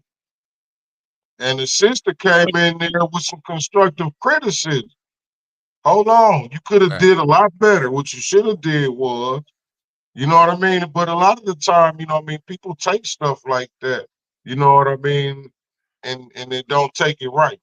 Don't take it as it should come. Like maybe it is a better idea. Maybe it is a better choice that you could have had or could have did or could have made. You know what I'm saying? And somebody open your eyes to that. Now I get what you said, but that lady made it seem like just because she got food stamps, she's supposed to eat potato soup all week. Well, no, but the point of it is, when, you know, you have the witch doctor who works around like wellness and fitness, right? And if we buying food first that won't last us through the month, you know, if we're not being smart on how do you stretch a meal, or the foods that you're eating have an impact on your health, down the road, you're going to need more medications, more drugs, because you're not making wise decisions. And when someone talks about accountability, now the person who's trying to speak wisdom is wrong. I mean, we know, Orlando, we know it ain't what you say, it's how you say it. So correct. So what I think the difference is what Kamar would do is more of a corrective action to say, listen, sis, let me tell you something. This, that, and the third about the food that you're eating as opposed to, see, that's your motherfucking problem. That's why your ass broke now. God damn it. That's why you're gonna need goddamn Medicaid with your dumb ass. Like, it's a difference, man. Come on now. Like, you know what I mean? But that's what the black community has come to now, where we're nitpicking at each other because it's a mass attack on all of us. Because all of us, at one point in our history, done used Medicaid at one point in time. But then let's talk about how, well, if the government shouldn't pay for Medicaid, why aren't these greedy corporations who employ 90% of Americans paying for insurance? The insurance industry is offering. the insurance industry is a scam. They're not even offering livable wages. The insurance company, the insurance industry is a scam. It's just like Big Pharma. And it is. If Trump want to impress me, he'll regulate those industries, because they fucking American people over. Like, I mean, come on, man. Insurance, stop it. That is, my goodness. Let me get. You know what? We ain't got that much time left. Let me get my chat room because it's backed up. We're going all the way back to when we were talking about food stamps. And Sonia Thrower saying she should go to the corner store on 23rd in Keith. Ian said we never had food stamps. Mom sold them, so we wouldn't go through that. She bought them. Yeah, we didn't get them either, but my mother sure would buy them from somebody and be like, shit, I don't know what y'all talking about. When we be like, no, we don't want to go to the store, no food stamps, she'd be like, shit, but take your ass up there to that store. This is money. So, man, it was Reaganomics too. So moms really wasn't playing, man, for real. A said, hello. Yeah. He said, hell yeah, we used to hide the stamps. At the same time, niggas was all living in the projects trying to act like we were well off. Right? So you worried about the wrong shit, right? You worried about the food stamps and you live in the projects. What are you doing? Ian said, listen to Orlando talk. He's intelligent and he supports a president that has an agenda. So unfortunate, because he could do so much good if he had his mind in the correct place. Beauty says, it's backed up, y'all. Let me get this. She said, look, there are great blacks that are doctors, lawyers, teachers, brain surgical doctors in our communities. She said, are you voting after these 4 years? Me personally, I'm voting as long as I got the opportunity to. I'm not one of those people who's going to sit around talking about, fuck that voting shit. No, it is literally the only voice you have is your vote. Now, so if it doesn't go in your favor, we like to bitch and moan and say, well, my candidate really should have won, or he won, right? But they cheated him out of it. But you got to be in the game to swing at the pitch. So if you don't vote, what I tell people all the time, if you don't vote respectfully, shut the fuck up. Because you're literally you're sitting on your ass. You're expecting somebody else to vote on how you feel. And when they don't, you just complain. Get up off your ass, get informed, and vote. And if you don't believe in it, you don't believe in it. I tell anyone, I say, man, I voted. Man, I don't vote, Kev. I say, all right, cool. And I keep it moving. I don't say, no, let me tell you why you should vote. No. But when you start complaining, then I'm going to say, see, that's why your ass should have voted. And it might hit you at the wrong time, but the truth is the truth. So yes, I'm going to vote in the midterms, and I'm so sick of Trump and his white nationalism. I already said I'm not even a Democrat. I'm voting for every Democrat. I don't care who they are. I don't care. I'm just tired of Trump. Just like I got Trump fatigue. Just like I had last time. I didn't love Biden. I was just tired of Trump. I don't want to see him no more. So yes, I'm voting Democrat. I got to look into it, obviously, if it's a Klansman, but he's a Democrat, I'm not going to vote for him. I say it blindly, but I'm not going to do that. Right, because the protection of our people is more important than the party of the people. Well, and there's also different levels, because there's conservative Republicans and conservative Democrats and moderate and progressive. There's different levels. So they ain't all necessarily, we want to lump people in and say all Republicans and all Democrats, they're all this or that. They're all racist, I believe, but I don't believe they all on the same level. Brenda said Medicaid and Medicare for seniors is important. I believe it is. She said, I did. Yes, I had to work hard. I think she's talking about overcoming. Beauty said that did already 2020. That did already 2027. They are taking it away. No daycare, no Medicare per Orlando. I think they'll privatize it. I don't know. How can you take away daycare? I think you take Daycare's already right. It's already privatized. So, and if anything, it's going to get bigger. I mean, it's going to get stronger through privatization because money going to be generated. As long as people keep having babies, you're going to need some daycare. She said, keep living. That's a Sonia Thrower. Beauty Waddington said the same for all people. She says, Orlando, they are going to make sure you don't have any, whether you worked or not. She's talking about Social Security. Brenda Peterson said exactly. Anyway. Well, you don't get it now. You don't know what's going to happen when your ass hits 65 if God bless you and you can't get up and grind no more. We already stole from the Social Security fund. I don't think it's going to be there anyway. I'm not banking on it. It might not be, but I think they're going to have to reinvent it somehow, some way, because once again, no taxation without representation.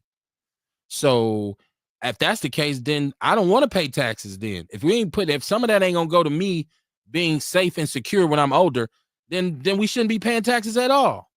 We pay taxes. We pay taxes for benefits. We don't pay taxes because we love to give our money away. It's like you pay your taxes in the city so they can pick up garbage, repair streets, have parks, have police, fire department. That's why you pay your taxes. You don't pay them because you just love Milwaukee so much. Kevin's not going to you now. There's no Kevin Barnes fund from your paycheck being created. Once again, I'm not saying that. What I'm saying is they are taking it out of my check and labeling it as Social Security. That is a fact, correct? Correct. So my expectation is that is being taken so that when I can no longer work, there's money that comes to me. Now I get y'all saying they're gonna get rid of it. I'm not saying that there's an account sitting there to say this Kev money, don't touch it. I'm saying Kev is contributing to the pot so that when I'm older and I need these benefits, I can get some sort of payment from it, some sort of financial assistance from it. That's all I'm saying. I just want to say something though. Orlando said, I don't think it's gonna be around anyways. Is they threatening to cut it? You just okay with that? So again, I understand how Social Security is funded. So I don't make any assertions that it'll be anything there, or because we've already raised the Social Security fund a few different times to put it toward other things. So for me to bank my mind and say, when I retire, I'm gonna have Social Security. No, I'm not. I'm not gonna put my eggs in that basket. I'm not going to think like that. I'm going to put money aside. I'm going to invest. I'm going to buy property. Stop taking the money out my check. If you stop taking it out my check, I don't care. But as long as you got that wrote on my check, I want mine. Exactly. And I'm not banking. Let's talk about the low-wage workers who go depend on you. I'm not banking on that, Orlando. I'm not saying, when I get old, I'm going to get my Social Security. What I'm saying is the fact that you taking it from me and I have no say-so in the matter means something should come back to me from that. Anytime you take something from me, I want something for it. You don't get to just take shit from me on GP. Now, if you're going to say, Kevin, Social Security will be gone, so we're no longer taking that tax out your check. I say, okay, cool. And that money that you taking, now I can take that myself and put that aside and say, this is my savings account. So stop taking the money is my point. If it ain't going to be there, that's all. Let me catch the rest of the chat room, y'all. Because we are super late. Beauty said the movie Fences explained it all. The movie Fences. Okay. Erica said, I'm tired of all these people getting these elected official positions as taking community leadership, but they are not humanitarians. I'm gonna let her explain that before we get out of here. Brenda Peterson said, not everybody can. Ian Jordan says, dude, shit. It's a lot in there. He said, my grandmother, Mozella, lived on 19th and Keith, right by the graveyard. Okay. He said, congratulations, Orlando. I don't know what he's congratulating you for. Erica says, see, he is always saying something weird. Beauty Orlando always says something weird. He always says some weird ass shit. Beauty says, OG changed the subject. When I got off, she said, come on, change the subject.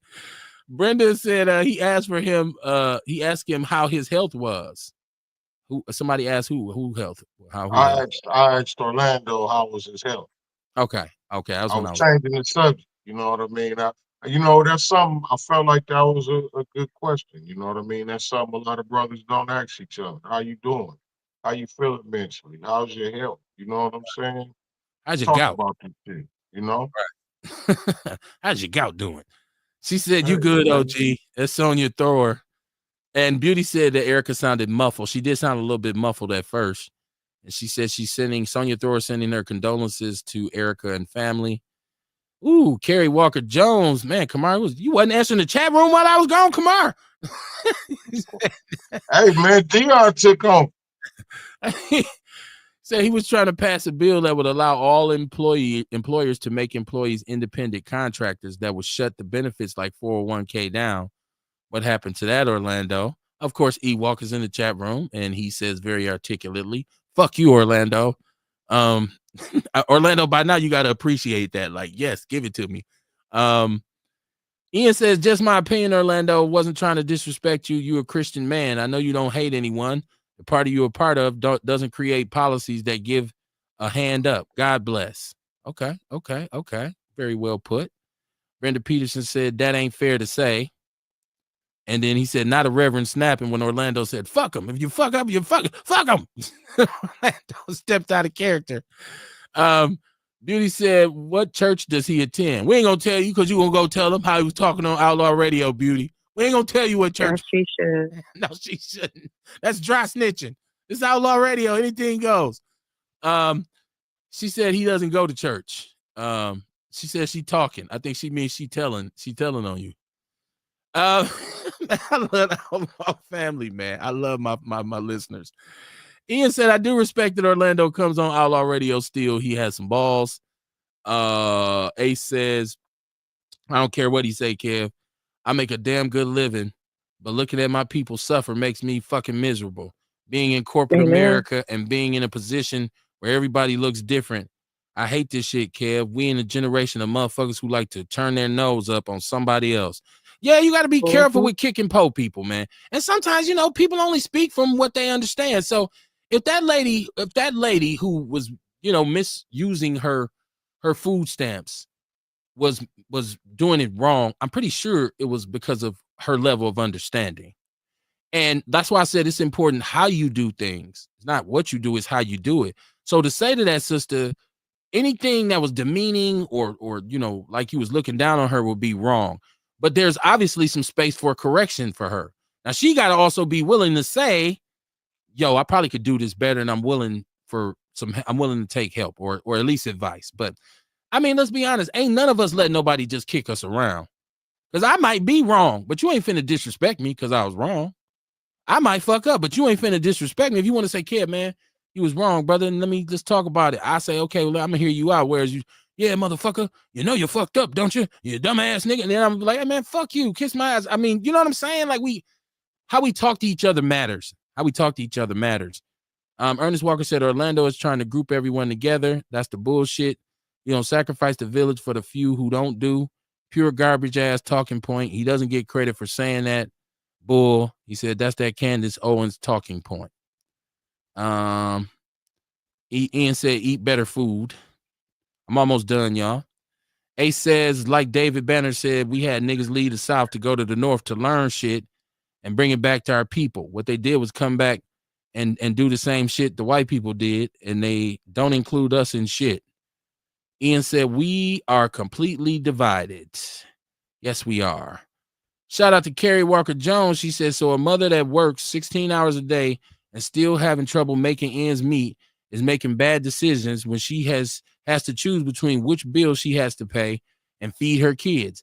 I see a lot of that going on now. If you choose to work long hours to feed your families, you don't get help, not even daycare, to keep the kiddies safe. Well, I didn't. The context in that conversation, I didn't hear it. Erica was using that as an example. Maybe this lady was so egregious with what she was saying that this lady felt like she should get at her. But I'm also aware that you got to be careful. You can't kick the poor when they're down. You really got to be conscious of. I don't want to shit on someone when they're down and out. And a lot of poor, unfortunate people, underserved people, when you talk to them, you will say, this motherfucker ain't that intelligent. But you can't shit on them because of that. You get your dumb ass out of my face. Like, you really got to have empathy for people to say, hey, man, my question to you is, do you want some help or not? Because I don't want to hear your sob story. Do you want some help? If you do, I'm willing to help you. If not, I'm out. Like, so Ewok says Orlando actually thinks he's better than us with his dumb ass. Dude, a sucker. Ace says Democrats are not our friends, Kev. Be careful with that. With the Democrats just showed us how they feel about us. Trump just showed me how he's been showing me how he feels about us.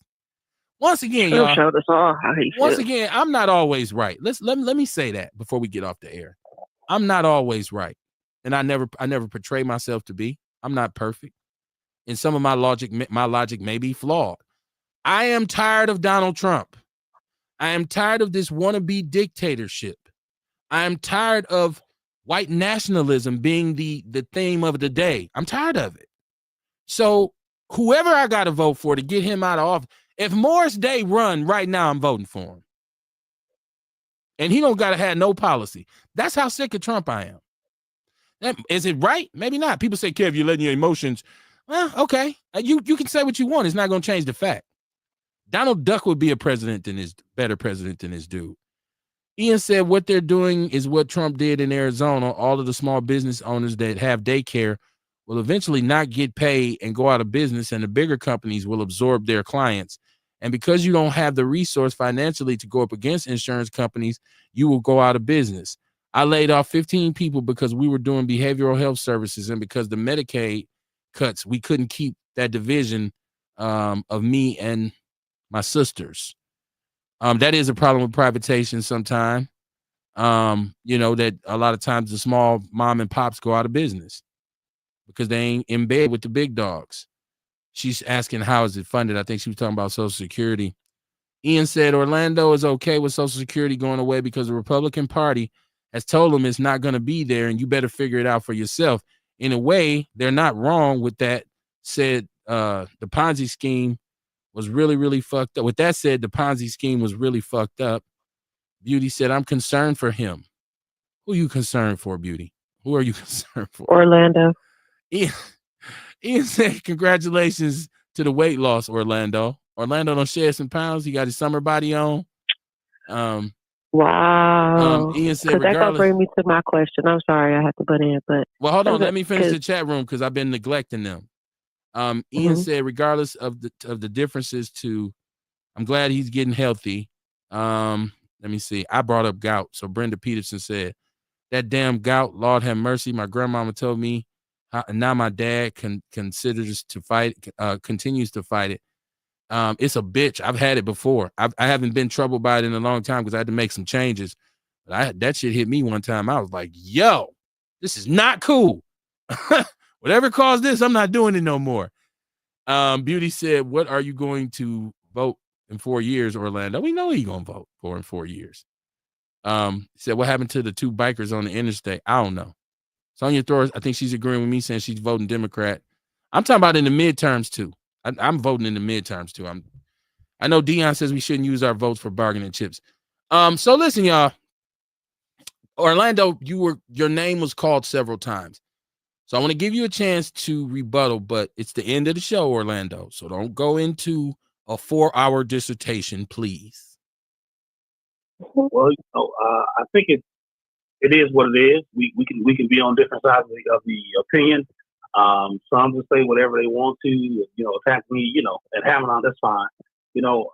I do use colorful language. And God is still working on me. But I think that there's a lot that clearly, Erica has a position. Her mouth kind of says it very plainly and clearly. I disagree with her wholeheartedly. But yeah, it happens. We'll see how this Trump administration goes. You got to listen, Kev. I got one. We're going to see how it play out. Okay. That's what's up. Erica, you lost some family, so I'm going to give you a chance to kind of give your last kind of diatribe on the show tonight. What's on your mind? What's on your heart? Anything you want to really put out there? Well, first off, I want to say thank you to everybody who's sending out their condolences to me and my family who lost a loved one over the weekend. I'm sending prayers up for my little cousin who is still fighting for his life. And if it was left up to people like Orlando, he don't deserve Medicaid to fight for his life. But let's really just look at the bigger picture right now. And I'm like you, Kev. I'm nonpartisan, but at the same time, I'm going with whoever going to advocate for the community and for the working class people, which the Democrats have been attempting to do so.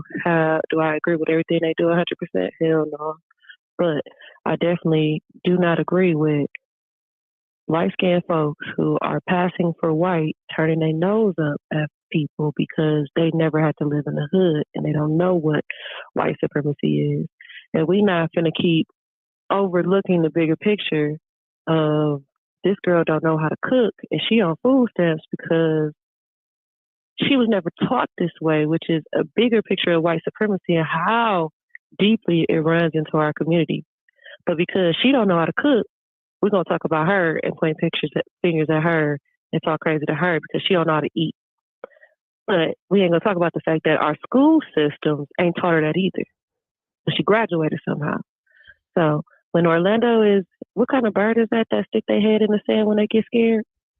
Yeah, when those black Republicans get through sticking their head in the sand, just know when they cut us off, they're cutting you off too. Okay. Well, listen, I always tell people this, especially as a man of color, you have to be careful what you say. But more importantly, you have to be careful for what you do. I'm looking at Snoop Dogg right now, and Snoop has with his own interests chose to perform for the Trump administration in some capacity. People say no, it was just a crypto ball and whatever. He and Nelly, and I'm still to this day, I will never listen to another Nelly song ever. I don't care what it is. And it's not because he did that initially, because you got to get your money, but it's how he tried to come and cover it up and mislead people afterwards. So that's why I will never have respect for him as an artist again. I don't know him personally, so I can't say I don't respect him as a man. But Snoop has gotten in some trouble because he has had an opinion on the LGBT community. He is about to bear witness to cancellation. Now, maybe his affiliation with Trump will assist him, because we know that I don't think that Trump's MAGA supporters are really pro-gay. As a matter of fact, I think they're anti-gay. But I think on a certain level, Snoop Dogg is about to experience some flack, some blowback. But I also think it's very ironic that as long as he was claiming to be a pimp, as long as he was leading women around with collars and dog chains, as long as he was doing Girls Gone Wild, which was basically softcore porn, nobody said anything. He was allowed to become this huge international icon, global icon, to the point where he got beside himself and decided he was going to affiliate himself after initially speaking out against people who supported Trump in any shape, form, or fashion. His exact words: "I'm waiting on one of you coon ass niggas." All this kind of stuff. Lo and behold, that coon was you. Well, now you're about to see what it's like when them white folks don't like you so much, because a lot of white people are really, really pro-LGBTQ. And a lot of your listeners are pro-LGBTQ. I don't know how many conservative fans you have versus how many what they would consider liberal fans are. I think poor people love Snoop more than rich people do. I'm pretty sure rich people are entertained by, oh, he's so funny. Ha ha, bow wow wow, yippee-oh, My point is, you got to keep it real at all times. And you have to stand on something, and you have to really, it's not enough to talk about it. You have to be about it. And so with all of the maneuvering this brother and many other brothers like himself have done, Stephen A. Smith being another one, several celebrities, but it only takes one small mistake for them to get put out the house. The jury's still up. I don't know if Snoop will get kicked out of the house and become a field nigga again, but I haven't seen anybody really be able to totally rebound when that LGBTQ community get on your ass. The only thing worse you could do is to get at some Jewish people, and that shit'll never end. The moral of the story is your contribution to the community should be greater than your criticism of the community. If the criticism is greater, you're probably part of the problem. I will see y'all Wednesday, man. Peace and love. Once again, thank you for tuning in to Outlaw Radio. Shout out to everybody who called in. Please share the show. Let's take this platform up a notch. And it is what it is. Like I said, I'll see y'all Wednesday, 7:30 p.m. Central Standard Time. Peace.